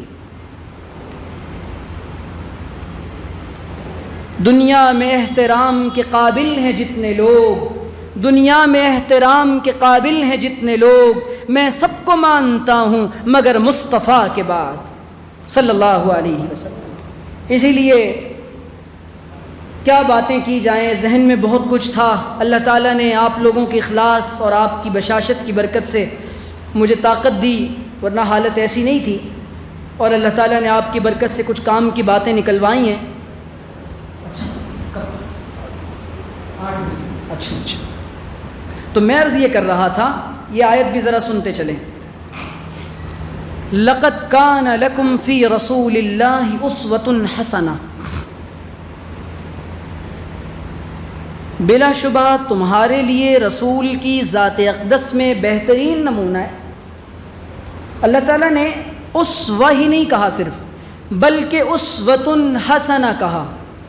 اسوۃ حسنہ پرفیکٹ، آئیڈیل اور انسانیت کے لیے، ہیومینٹی کے لیے سوٹیبل اگر کوئی نمونہ ہے تو وہ حضور کی ذات اقدس ہے۔ ایک بات۔ دوسری بات، جس چیز کے اندر حسن ہوتا ہے نا، تو حسن نقص سے پیدا نہیں ہوتا، حسن کمال اور اکملیت سے پیدا ہوتا ہے۔ پرفیکشن سے پیدا ہوتا ہے. بات کو سمجھیے, کسی چیز کے اندر جو خوبصورتی آتی ہے تو خوبصورت اور بہترین تو آپ اس کو اس وقت تک نہیں کہہ سکتے جب تک اس میں خامی موجود ہو. اب کوئی کہے کہ حضور کے اندر تو کامل نمونہ نہیں ہے بلکہ بہترین نمونہ ہے, تو اس عقل مند سے یہ سوال کیا جائے گا کہ او بھائی دنیا کے پہلے عقل مند انسان, ذرا یہ تو بتا کوئی چیز اس وقت تک بہترین کیسے ہو سکتی ہے جس کے اندر کمال اور اکملیت اور پرفیکشن موجود نہ ہو. حضور کے اندر پورا سارے کے سارے کمالات موجود ہیں. اب نمونہ اللہ تعالیٰ نے کہہ دیا, یہ جو نمونہ اور بہترین نمونہ اللہ تعالیٰ نے کہا ہے نا, تو اس کو اپنانے کے لیے کہا ہے, نہ یہ کہ صرف پڑھنے کے لیے. کس لیے کہا ہے؟ اپنانے کے لیے, زندگی میں اتارنے کے لیے. کیسے اتارا تھا حضرات صحابہ نے, وہ بھی ذرا سنتے چلیں.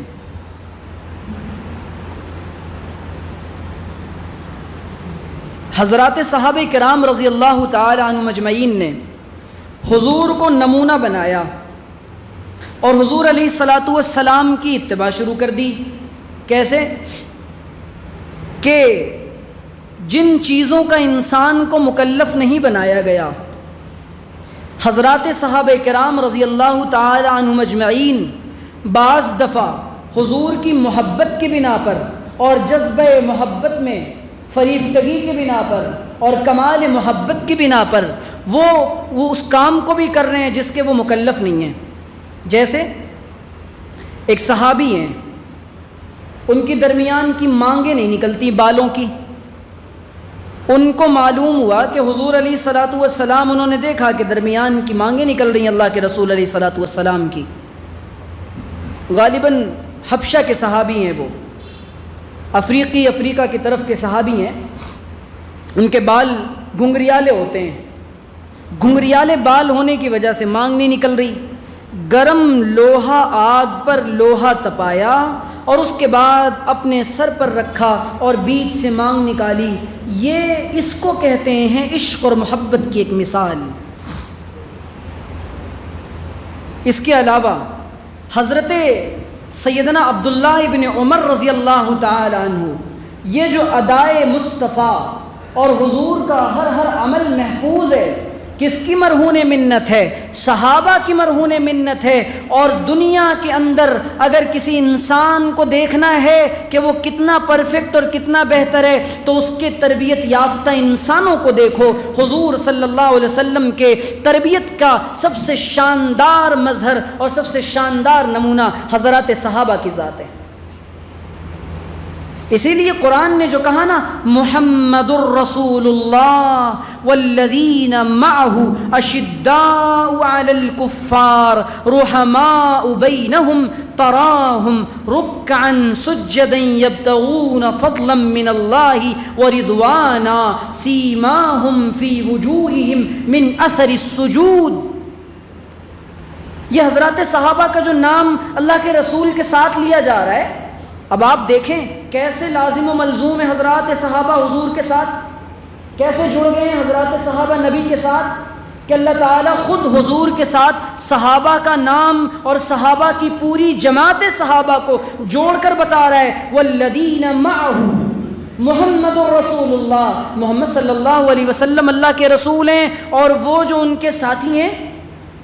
قرآن حضرات صحابہ کو ساتھ والا کہہ رہا ہے. ظاہر ہے کند ہم جنس باہم پرواز, کبوتر با کبوتر باز با باز, کہ ان دنیا کا مزاج ہے کہ انسان اپنے ہم جنسوں کے ساتھ اور اپنے جیسوں کے ساتھ رہنا پسند کرتا ہے. حضرت ابن مسعود کی بڑی عجیب روایت ہے, فرماتے ہیں کہ دنیا کے تمام دلوں پر اللہ تعالیٰ نے نظر دوڑائی, جو دل پسند آیا اس دل کو محمد الرسول اللہ بنا دیا. اس کے بعد اور انسانوں کے دلوں پر نظر دوڑائی تو جو دل اور پسند آئے ان کو حضور کی شرف صحابیت کے لیے قبول کر لیا گیا. اسی لیے قرآن کہہ رہا ہے والذین معہ اشداء علی الکفار. یہ صحابہ کی صفات ہیں.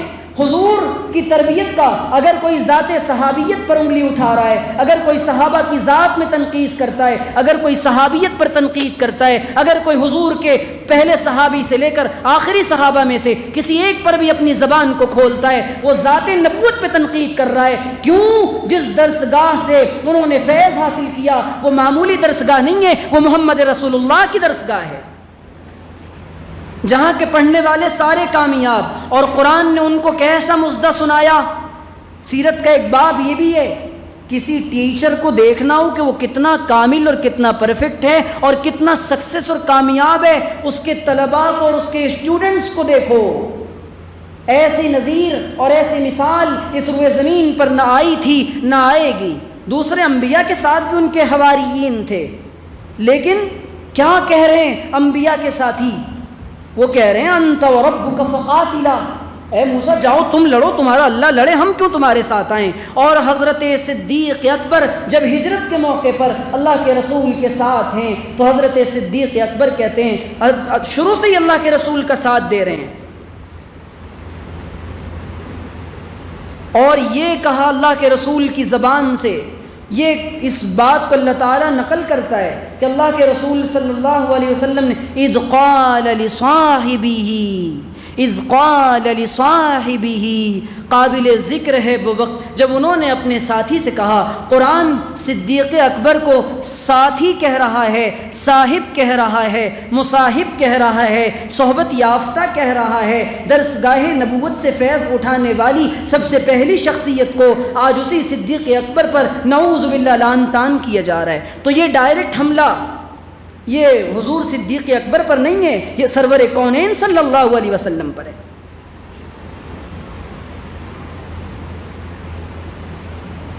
لا تحزن ان اللہ معنا اذ یقول لصاحبہ، لا تحزن ان اللہ معنا، گھبراؤ نہیں، گھبراؤ نہیں، غم نہ کرو، غم نہ کرو، اللہ ہمارے ساتھ ہے، اللہ ہمارے ساتھ ہے۔ اور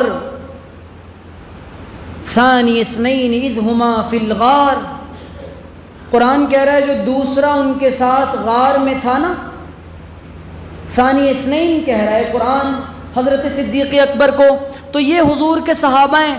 یہاں آج کے ایر غیر نتھو خیرے سے صحابہ کو سرٹیفکیٹ کی ضرورت نہیں ہے، قرآن نے سرٹیفکیٹ دیا ہے، اولئک هم المؤمنون حقا، اولئک هم الراشدون، اولئک هم المتقون، اولئک هم المفلحون، اولئک هم الفائزون، اولئک هم الراشدون۔ قرآن ان کو سرٹیفکیٹ دے رہا ہے، اور قرآن سب سے بڑا سرٹیفکیٹ دے رہا ہے، کلن وعد اللہ الحسنى، قرآن اس سے بڑا سرٹیفکیٹ دے رہا ہے۔ جنت میں جانے کے بعد میں اور آپ اللہ کی رضا مانگیں گے، قرآن پہلے ہی کہہ رہا ہے میں صحابہ سے راضی، رضی اللہ عنہم ورضوا عنہ، اور یہ اس کے لیے ذالک لمن خشی ربہ، جو اپنے پروردگار سے ڈرتا ہے۔ قرآن اللہ سے ڈرنے والا کہہ رہا ہے، اور آج کہہ رہا غیرہ نتھو خیرہ کہتا ہے کہ 12-13 کے علاوہ سارے کے سارے نعوذ باللہ حضور کا ساتھ چھوڑ بیٹھے تھے۔ اس صحابہ کی ذات پر کیسے کیسے الزامات لگائے جا رہے ہیں، یہ دھوکہ دیا جا رہا ہے۔ اب ان کو معلوم ہے کہ ذات نبوت کے بعد اگر کسی کو اسلام کی عمارت کو، اسلام کی بنیاد کو کھوکھلا کرنا ہے تو حضرات صحابہ کی ذات میں تنقید کرو۔ کیوں؟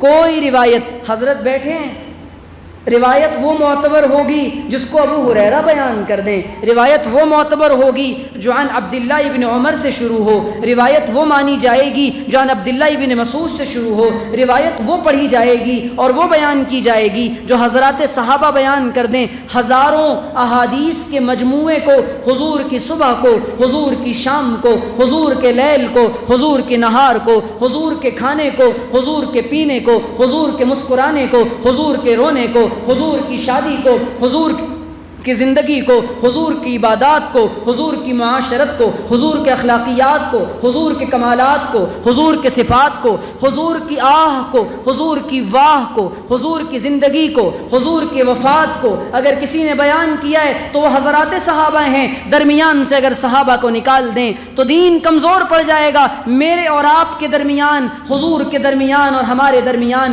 دین کے پہنچانے کا اور دین کے پھیلانے کا صحابہ واحد ذریعہ ہیں۔ اگر صحابہ کی کڑی کو اور صحابہ کی زنجیر کو نکال دیا جائے تو کوئی اور راستہ نہیں ہے کہ ذات نبوت تک پہنچ جائیں۔ مجھے اگر حضور تک پہنچنا ہے تو صدیق اکبر تک آنا پڑے گا، حضور تک پہنچنا ہے فاروق کو ماننا پڑے گا کہ حضور نے ان کے بارے میں یہ باتیں بیان کی ہیں۔ مجھے اگر حضور تک جانا ہے تو عثمان کی حیا کو تسلیم کرنا پڑے گا۔ مجھے اگر حضور تک پہنچنا ہے تو علی مرتضیٰ کو حضور کا چہیتا ماننا پڑے گا اور حضور حضرت علی کو اہل بیت ماننا پڑے گا۔ اس کے علاوہ کوئی اور چارہ نہیں ہے۔ یہ باتیں کم بیان کی جا رہی ہیں، یہ عقیدے کی باتیں۔ الصحابۃ کلہم عدول، جس کی وجہ سے ہمارا نوجوان سارے کے سارے صحابہ کرام نے دین کو حضور کی اور ایسا پہنچایا دنیا کے اندر کسی انسان کے شاگردوں نے اپنے استاذ کی کیفیات کو اتنا نہیں پہنچایا جتنا صحابہ نے پہنچایا۔ روایت بیان کرتا ہے، میں نے اپنے استاذ سے روایت سنی، میرے استاذ نے روایت پڑھتے وقت بخاری کے اندر روایت آئی، وہ مسکرا پڑے، کتابوں میں روایت آئی اور کھجور کھلا دیا گیا، کتاب میں روایت آئی حضور نے اس مقام پر یوں کیا، استاذ یوں کرتا ہے، یہ سلسلہ جاتا ہے صحابہ تک۔ صحابی سے پوچھو اس روایت میں کیوں مسکرائے؟ کہنے لگے جناب محمد رسول اللہ مسکرائے تھے۔ ادائے مصطفیٰ کو اگر کسی نے محفوظ کیا ہے تو حضرات صحابہ نے کیا ہے۔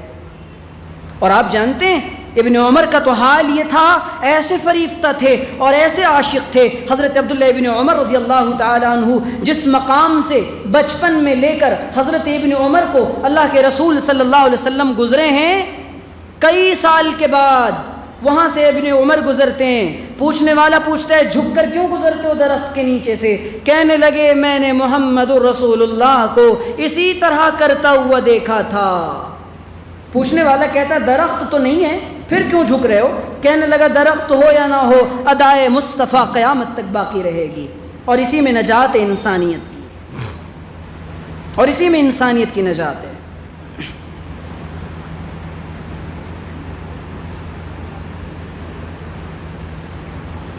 میں نے ایک حدیث پڑھی تھی، انما بعثت لاتمم مکارم الاخلاق، مجھے اخلاق کریمانہ کی تکمیل کے لیے دنیا میں بھیجا گیا ہے۔ اس طرح کی چند روایتیں ہیں، انما بعثت لاتمم مکارم الاخلاق، انما بعثت معلما، اور ایک دو روایتیں اور ہیں کہ مجھے آلات موسیقی کو توڑنے کے لیے بھیجا گیا ہے۔ جہاں یہ روایت ہے، یہ روایت بھی ہے کہ مجھے آلات موسیقی کو توڑنے کے لیے بھیجا گیا ہے۔ جو اس معاشرے اور سوسائٹی میں جو چیز سب سے زیادہ عام تھی نا، وہ غنا اور رقص و سرود عام تھا۔ اسی لیے غالباً حضرت عبداللہ ابن مسعود کا قول ہے، الغنا یورث الزنا، الغنا یورث الزنا، کہ جب، اور حضرت عبداللہ ابن عباس کا قول ہے، الغنا ينبت النفاق، کہ گانا بجانا، میوزک جس کو ہم کہتے ہیں نئے زمانے میں، آج نئے زمانے کے بارے میں اقبال نے کیا کہا تھا نئے لڑکوں کے بارے میں پتہ ہے؟ نئی تہذیب کے انڈے ہیں گندے، اٹھا کر پھینک دو باہر گلی کے، نئی تہذیب کے انڈے ہیں گندے۔ یہ جو آج موسیقی اور میوزک کو پروموٹ کیا گیا ہے پوری دنیا کے اندر، یہ بھی اسی مشرکانہ اور کفر کے سوسائٹی کی دین تھی، اور وہاں کی اولین ترجیح اور فرسٹ پرائرٹی تھی، اور ان کا سب سے بڑا پیشن تھا گانا بجانا۔ اب آپ سنیے کیسے عجیب و غریب گانے گاتے تھے وہ، اور عجیب و غریب ان کے پاس آلات موسیقی تھے۔ حضور نے کہا مجھے دنیا کے اندر آلات موسیقی کو اور گانے بجانے کو ختم کرنے کے لیے بھیجا گیا۔ افسوس ہماری شادیوں میں جس میں صرف اور صرف سنتوں کا کام تھا اور جس میں صرف اور صرف دین کا کام تھا، ہم نے سب سے پہلے وہاں پر گانے باجے بجوائے کہ دیکھو بھائی اگر گانے باجے نہیں ہوں گے تو شادی اور میت میں کیا فرق ہوگا۔ یہ مسلمان کی زبان ہے، یہ مسلمان کی زبان ہے۔ افسوس کہ اسلام تیرے چاہنے والے نہ رہے۔ یہ جو اسلام، جس اسلام پر ہم عمل کر رہے ہیں، ہم محمد رسول اللہ سے نہیں جوڑ رہے اپنے آپ کو، ہم اس مشرکانہ ماحول سے جوڑ رہے ہیں اور اس گھٹیا، عجیب ترین اور فضول اور انسانیت کے لیے بدترین سوسائٹی سے اپنے آپ کو جوڑ رہے ہیں، جو ہر حال میں اگر محمد رسول اللہ نہ آتے تو جو ان کے لیے بھی زہر تھا اور انسانیت کے لیے بھی زہر تھا، ہم اس سے اپنے آپ کو جوڑ رہے ہیں۔ تو حضور کہتے ہیں کہ میں گانے بجانے کو اور آلات موسیقی کو، میوزیکل انسٹرومنٹس کو توڑنے کے لیے بھیجا گیا ہوں۔ آج موبائلوں کے اندر گانے آپ جانتے ہیں، اور جب یہ نئی تحقیق ہے، بالکل نیو ریسرچ آئی ہے کہ گانوں کے اندر ایسے کارپس ساؤنڈز ڈالے جاتے ہیں۔ میں سائنس کا اسٹوڈنٹ رہا ہوں، اسی لیے آپ کے سامنے آپ کی اصطلاح میں اور آپ کی ٹرم کو میں یوز کر رہا ہوں جس سے آپ کے دماغ میں بات جلدی آ جائے۔ میں آپ سے صاف عرض کرتا ہوں میرے عزیزوں، اس وقت میں جوانوں کو سب سے زیادہ جس چیز نے برباد کیا ہے وہ میوزک اور موسیقی نے برباد کیا ہے۔ اور ایک عجیب بات بتا رہا ہوں، جتنی تباہی 107 یا 8 سال بالی ووڈ انڈسٹری کو قائم ہو گئے، جس نے قائم کیا تھا میں اس کا نام نہیں لینا چاہتا، تو اس نے جب اس کو قائم کیا تھا تو جب فلمیں بنائی گئی تھیں وہ بغیر آواز کی فلمیں تھیں، اس کے اندر ساؤنڈ نہیں ہوتا تھا۔ اور سب سے پہلی جو فلم بنائی گئی تھی وہ مراٹھی زبان میں تھی اور راجہ ہریش چندر کے اوپر بایوپک فلم تھی، جس کو کہتے ہیں کسی کے جیون پر آدھارت۔ اور سنتے جائیے، پھر دھیرے دھیرے دھیرے دھیرے لوگوں نے کہا بھائی میوزک تو ہے ہی نہیں۔ اس زمانے وہ بس ایکٹنگ دیکھا کرتے تھے لوگ، ایکٹنگ جس کو کہتے ہیں کہ باڈی لینگویج سے ساری بات سمجھ میں آ جاتی تھی۔ اب دھیرے دھیرے یہ کریز بڑھتا گیا، یہ ماحول آگے چلا اور فلموں کے اندر گانے ڈالے گئے، پیار محبت کو ڈالا گیا، اور جتنی تباہی، بڑی عجیب بات کہنے جا رہا ہوں، جتنی تباہی 100 سالوں کے اندر جوانوں کے اندر اس بالی ووڈ سے نہیں آئی تھی، پھر یہودیوں نے سوچا اب کیا کریں، اب نوجوانوں کے ہاتھوں میں موبائل ہے، یہ سیل فون نہیں ہے، ہمارے حضرت کہتے ہیں کہ یہ ہیل فون ہے، یہ جہنم تک پہنچانے کا آلہ ہے۔ اور ایک کلک نے انسانوں کو جہنم کے اندر دھکیل دیا ہے، ایک کلک نے۔ اچھے دیندار جوانوں کے، تبلیغ میں وقت لگانے والے جوانوں کے، خانقاہوں میں جانے والے جوانوں کے میرے پاس فون آئے اور میسیجز آتے ہیں کہ ہم نے صرف ایک کلک کی وجہ سے اپنے ایمان کو بیچ دیا، اور ہم نے وہ گناہ کر لیا جس کا ہم تصور بھی نہیں کر سکتے تھے۔ اور یہ کیوں ہوا؟ اسی میوزک، جو بات مجھے عرض کرنی ہے ذرا سنتے جائیے، باتیں بہت ہوئی ہیں، بہت سنی گئی ہیں، لیکن یہ ذرا عجیب بات ذرا سنیے۔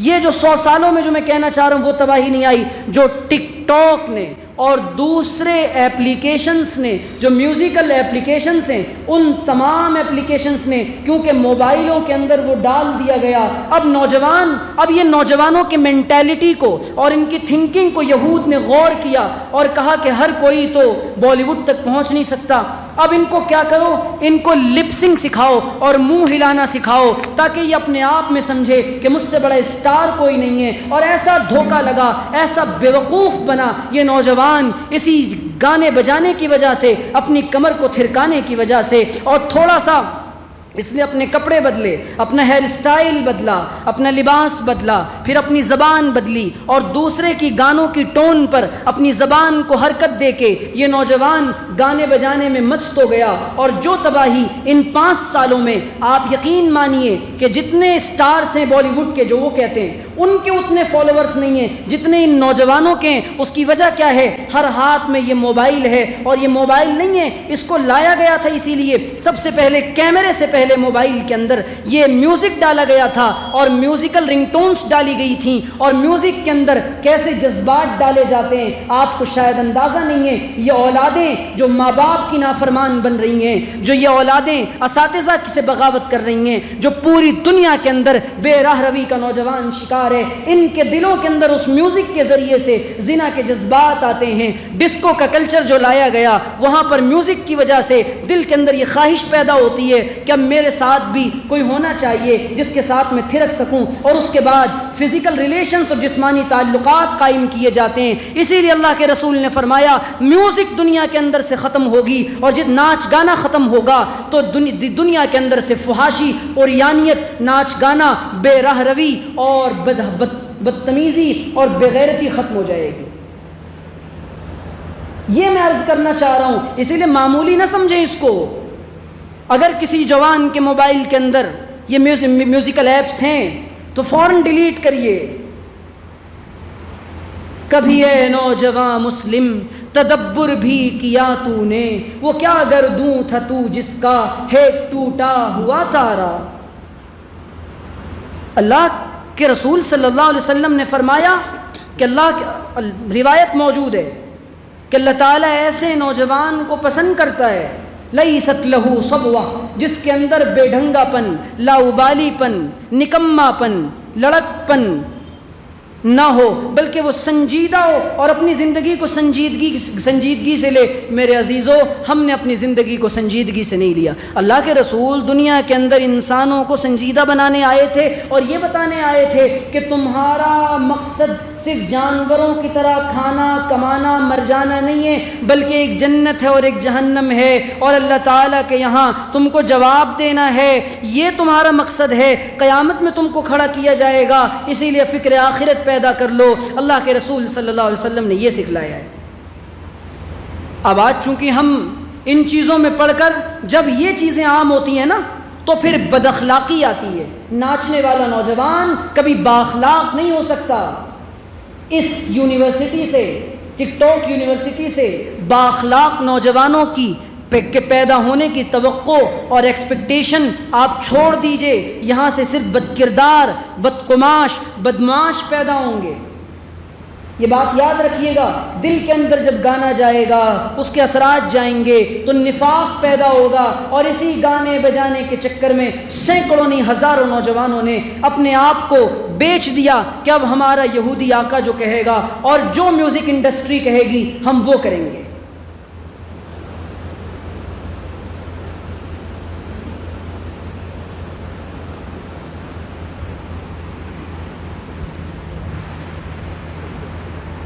میرے اختیار میں ہے، بس میں سمجھتا ہوں کہ کام کی ساری باتیں تقریباً آ چکی ہیں۔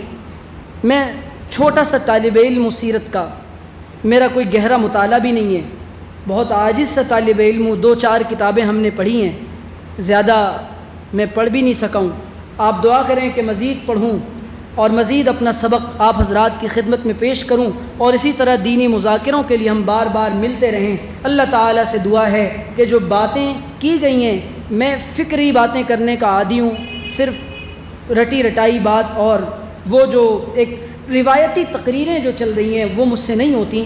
حالات اور سیرت جب تک یہ امت رسول اللہ صلی اللہ علیہ وسلم سے نہیں جڑے گی، اور اللہ کے رسول اللہ تعالیٰ نے جب یہ کہہ دیا کہ نمونہ صرف رسول کی ذات میں بہترین نمونہ، تو وہ قیامت تک کے آخری انسان کے لیے، قیامت تک کے آخری انسان کے لیے، صرف میرے اور آپ کے لیے نہیں۔ زمانہ چاہے جتنی ترقی کر لے، اور جیسے جیسے زمانہ ترقی کرتا جائے گا انسانیت موجودہ حالات سے بیزار ہوتی چلی جائے گی، اور اس کا دل مضطرب اور پریشان ہوتا چلا جائے گا۔ بے چین دلوں کو قرار صرف اور صرف محمد عربی کے نام سے اور آپ کے مشن کو اپنانے سے مل سکتا ہے، اور پوری انسانیت کے لیے یہ پیغام ہے، پوری انسانیت کے لیے۔ اللہ تعالیٰ سے دعا ہے کہ اللہ تعالیٰ سمجھنے کی، عمل کرنے کی توفیق عطا فرمائے۔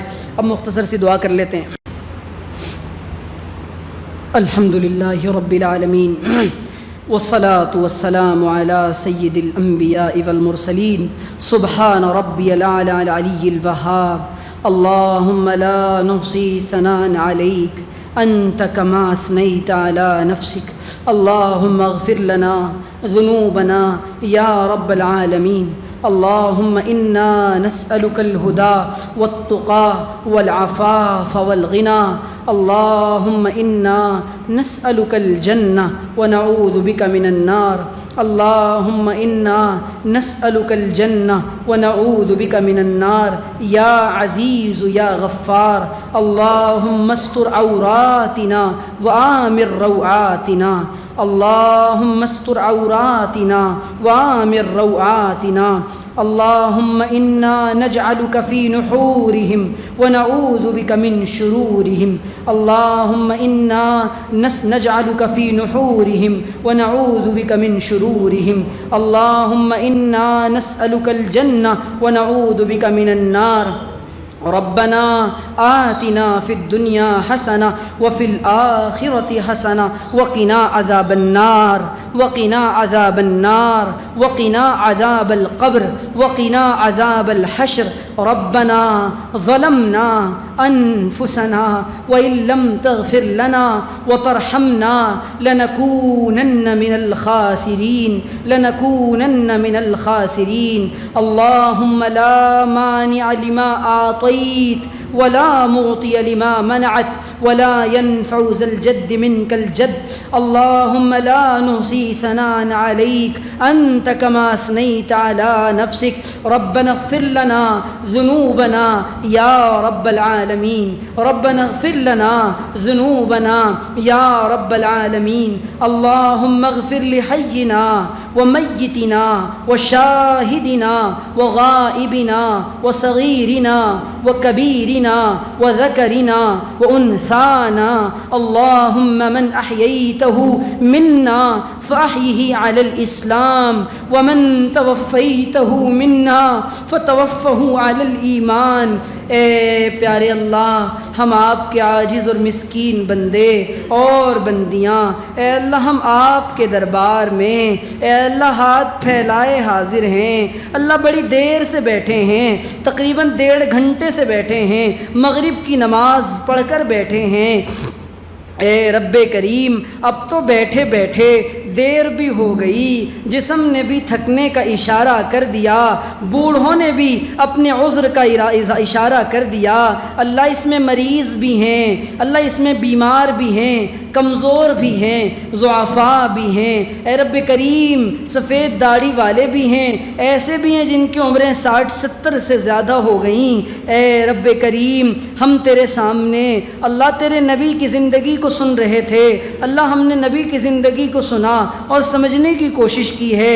رب کریم، اے پیارے اللہ، ہم آپ کے سامنے اتنا بڑا مجمع، سینکڑوں کا مجمع اللہ ہاتھ پھیلائے بیٹھا ہے. اے کریم اللہ، آپ ہم کو معاف کر دیجئے. اللہ ہم کو معاف کر دیجئے. اللہ ہم کو معاف کر دیجئے. اللہ ہم کو معاف کر دیجئے. اللہ، ہماری سب سے بڑی ضرورت آپ کی مغفرت ہے، ہماری معافی ہے. اللہ، دنیا میں کپڑے کم ملیں کوئی مسئلہ نہیں، اے اللہ تھوڑا کم کھائیں کوئی مسئلہ نہیں، لیکن اللہ جیسی تیسی زندگی ایسے رہے کہ ویسے رہے، وہاں دیکھنا ہے کہ کیسے رہے. اے اللہ تو راضی ہو جا، تو ہمیں معاف کر دے. اللہ تو ہمیں معاف کر دے. اے اللہ، یہ ہاتھ اٹھائے جانے کے قابل نہیں، یہ زبان بولنے کے قابل نہیں. اے رب کریم، یا اللہ، ہم نے دنیا میں دیکھا ہے جو سب سے کمزور ہوتا ہے، سب سے زیادہ ضرورت مند ہوتا ہے، جس کا چہرہ بڑا فقیروں والا ہوتا ہے، اللہ جسے مانگنا، جو منوا لیتا ہے اپنی بات. یا اللہ، ان بندوں نے، اتنے بڑے مجمع نے اس فقیر کو یہ حسن ظن کرتے ہوئے اللہ آگے کر دیا ہے. اللہ، یا اللہ، اتنا بڑا مجمع تیرے سامنے ہاتھ پھیلا کر یہ کہتا ہے، اللہ ہماری دنیا بھی اچھی بنا دیجئے، ہماری آخرت بھی اچھی کر دیجئے. اے پیارے رب، اے ہمارے، اے اللہ، آپ کے تو اربوں بندے ہیں، آپ کے تو کئی ارب بندے ہیں، لیکن آپ تو ہمارے اکلوتے اللہ ہیں. آپ تو ہمارے اکلوتے اللہ ہیں. آپ تو ہمارے اکلوتے اللہ ہیں۔ جس طریقے سے کسی بچے کا صرف باپ ہو اور گھر میں کوئی نہ ہو، وہ رو رو کر یہی تو کہتا ابو امی بھی کوئی نہیں، دادی دادا بھی کوئی نہیں، آپ کو نہ کہوں تو کہاں جاؤں۔ اے ربا ہم تیرے در پہ نہ آئیں تو کس سے مانگیں، کہاں جائیں، کس سے کہیں، اور دنیا میں حاجت روا کون ہے؟ سب کا داتا ہے تو، سب کو دیتا ہے تو، اور دنیا میں تیرے سوا کون ہے؟ اے پر پیارے اللہ، اے پروردگار، اے اللہ دیکھیے نا اتنا بڑا مجمع، بڑے شوق اور ذوق سے ان باتیں سنیے، اللہ ہمیں عمل والا بنا دیجئے، اللہ عمل والا بنا دیجئے، اللہ کی گفتار کے غازی بن تو گئے، کردار کے غازی بن نہ سکے، اللہ ہمیں کردار کا غازی بنا دیجئے۔ اے اللہ جس نبی کی بات کو بیان کرتے ہیں اسی نبی کو کی نہیں مانتے، اللہ اسی نبی کی نہیں مانتے۔ اللہ سیرت کا پیغام تو یہ تھا کہ سر کے بال سے لے کر پیروں کے ناخن تک اپنے آپ کو محمد مصطفیٰ صلی اللہ علیہ وسلم کے جیسا بنانے کی کوشش کرتے، آپ کی اتباع کرتے، لیکن اللہ ہم کتنے بڑے ظالم ہیں، ہم نے اپنے اوپر ظلم کر لیا، ہم نے نبی کے چہروں کو کاٹ کر، ہم نے نبی جیسا چہرہ ہمیں پسند نہیں آیا، ہم نے نبی جیسی داڑھی جو انسان کے لیے نبی کی سنت ہے اور اللہ واجب ہے، ہم نے اس داڑھی کو کاٹ کر نالے میں پھینک دیا۔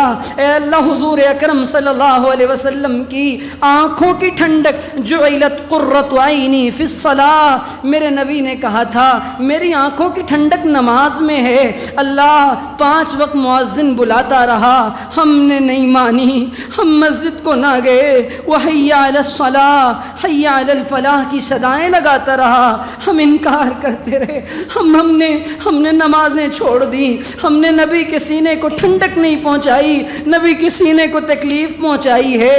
اے اللہ آخری وقت ہے، اللہ کے رسول صحابہ کے سہارے سے مسجد جا رہے ہیں، کس لیے؟ اللہ آپ کو سجدہ کرنے، نماز کی اہمیت کو بتانے کے لیے۔ یا اللہ اس امت نے نماز کی اہمیت کو نہیں سمجھا، اللہ ہم میں سے ہر ایک کو 100% پکا سچا نمازی بنا دیجئے۔ رب اجعلنی مقیم الصلاۃ ومن ذریتی وارنا مناسکنا وتب علینا انک انت التواب الرحیم۔ اے اللہ ہمیں نمازی بنا دیجئے۔ اے اللہ ہمیں ہماری اولاد کو، ربنا اے اللہ ہماری اولاد کو، ہماری بیویوں کو ہماری آنکھوں کی ٹھنڈک بنا دیجئے اور ہمیں تقوی والا بنا دیجئے۔ اے اللہ آپ کے نبی نے فرمایا سب سے بڑی نیکی یہ ہے کہ گناہوں سے بچ جاؤ، اللہ کی حرام کردہ چیزوں سے بچ جاؤ۔ یا اللہ یہ آنکھ خشک ہو چکی ہے، اللہ یہ دل پسیجتا نہیں، یہ دل نہ رہا، یہ دل پتھر کا سل بن گیا، اللہ اس پر باتیں اثر نہیں کرتی، اللہ ہم دنیا کی محبت میں مغلوب ہو گئے، اللہ ہمیں دنیا نے جیسا چاہا ویسا گھمایا۔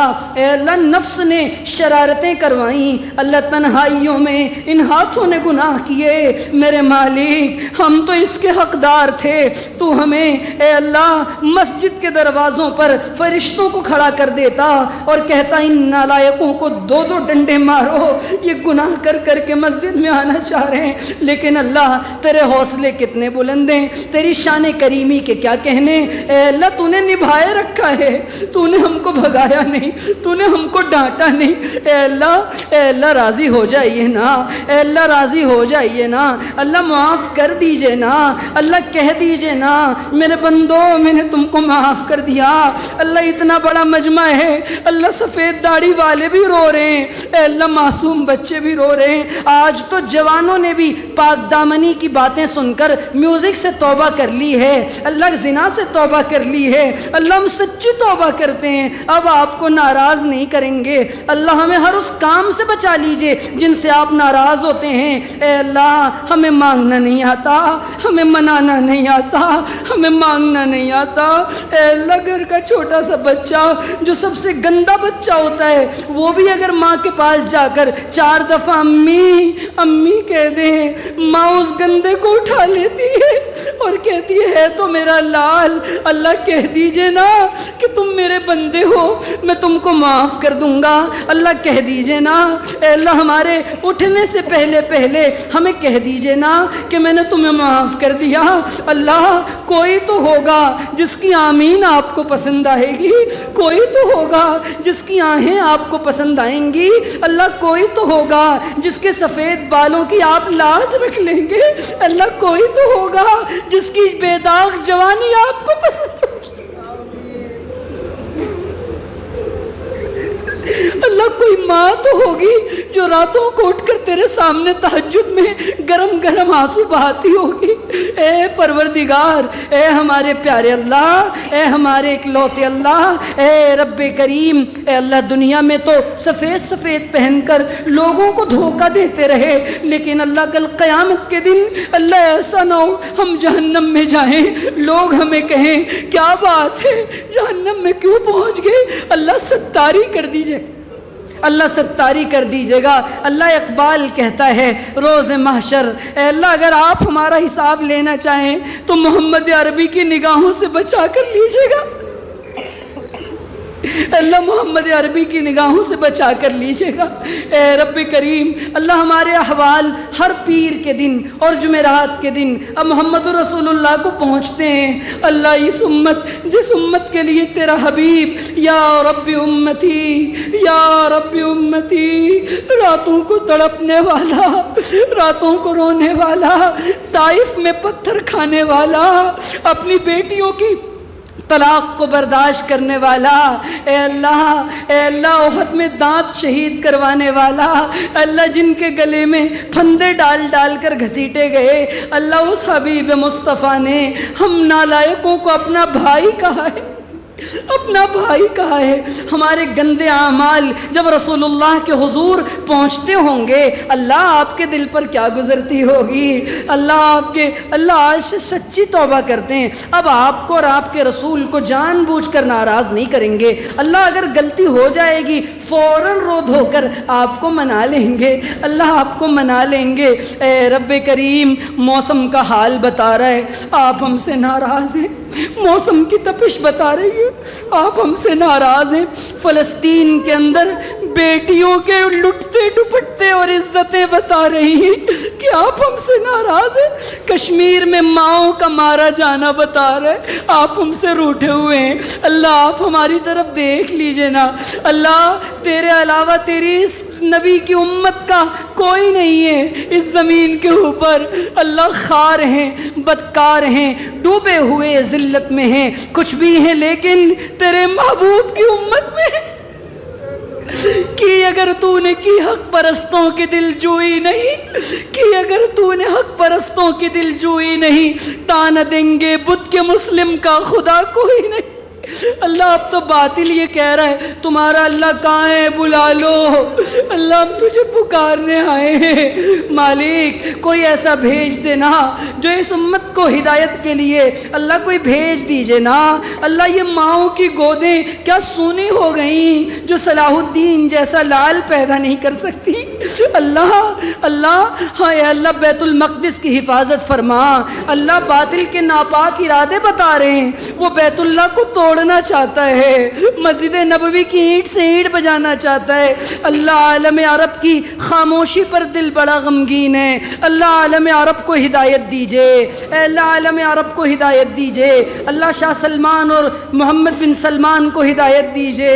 اللہ جس دیار سے آپ کے حبیب نے موسیقی کا خاتمہ سب سے پہلے کیا تھا اور آپ نے فرمایا تھا اخرج الیہود والنصارى من جزیرۃ العرب، اے اللہ محمد بن سلمان نے 10 سنیما ہال کھولنے کا ارادہ کیا۔ اللہ تیرے حبیب کی مقدس زمین، اللہ ان ظالموں کے حق میں ہدایت ہے تو ہدایت دیجئے، ورنہ ان کو بھی نشان عبرت بنا دیجئے۔ اب یہ چیزیں برداشت نہیں ہو رہی۔ اللہ فلسطین کی بیٹیوں کا دکھ نہیں دیکھا جاتا۔ اے اللہ امت مسلمہ کو ایک کر دیجئے، اللہ ہمارے اختلافات کو ختم کر دیجئے، اے اللہ ہمارے اختلافات کو ختم کر دیجئے، اے اللہ اس امت کو ایک کر دیجئے۔ تیرے حبیب کی پیاری سی امت، اس کا شیرازہ بکھر چکا ہے، اللہ ایک کر دیجئے نا، اللہ ایک کر دیجئے نا۔ یا اللہ تیرے حبیب کی یہ امت فرقوں اور مسلکوں کی بنیاد پر بٹ گئی اور باطل ہمیں مسلمان سمجھ کے مارتا رہا۔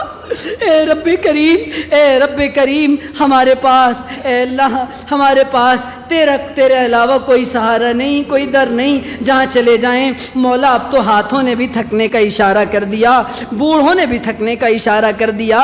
اے رب کریم اس مجلس میں قال اللہ اور قال الرسول پڑھانے والے موجود ہیں، اللہ سب کو ان کی برکت سے قبول فرما لیجئے، ان کی برکت سے قبول فرما لیجئے۔ ہمارے مراکز کی، مدارس کی، خانقاہوں کی، تبلیغ کے کام کی، دین کا کام کرنے والوں کی، علماء کی، اہل اللہ کی، صلحاء کی حفاظت فرمائیے، ظالم کے ناپاک ارادوں کو ان کے اوپر پلٹ دیجئے۔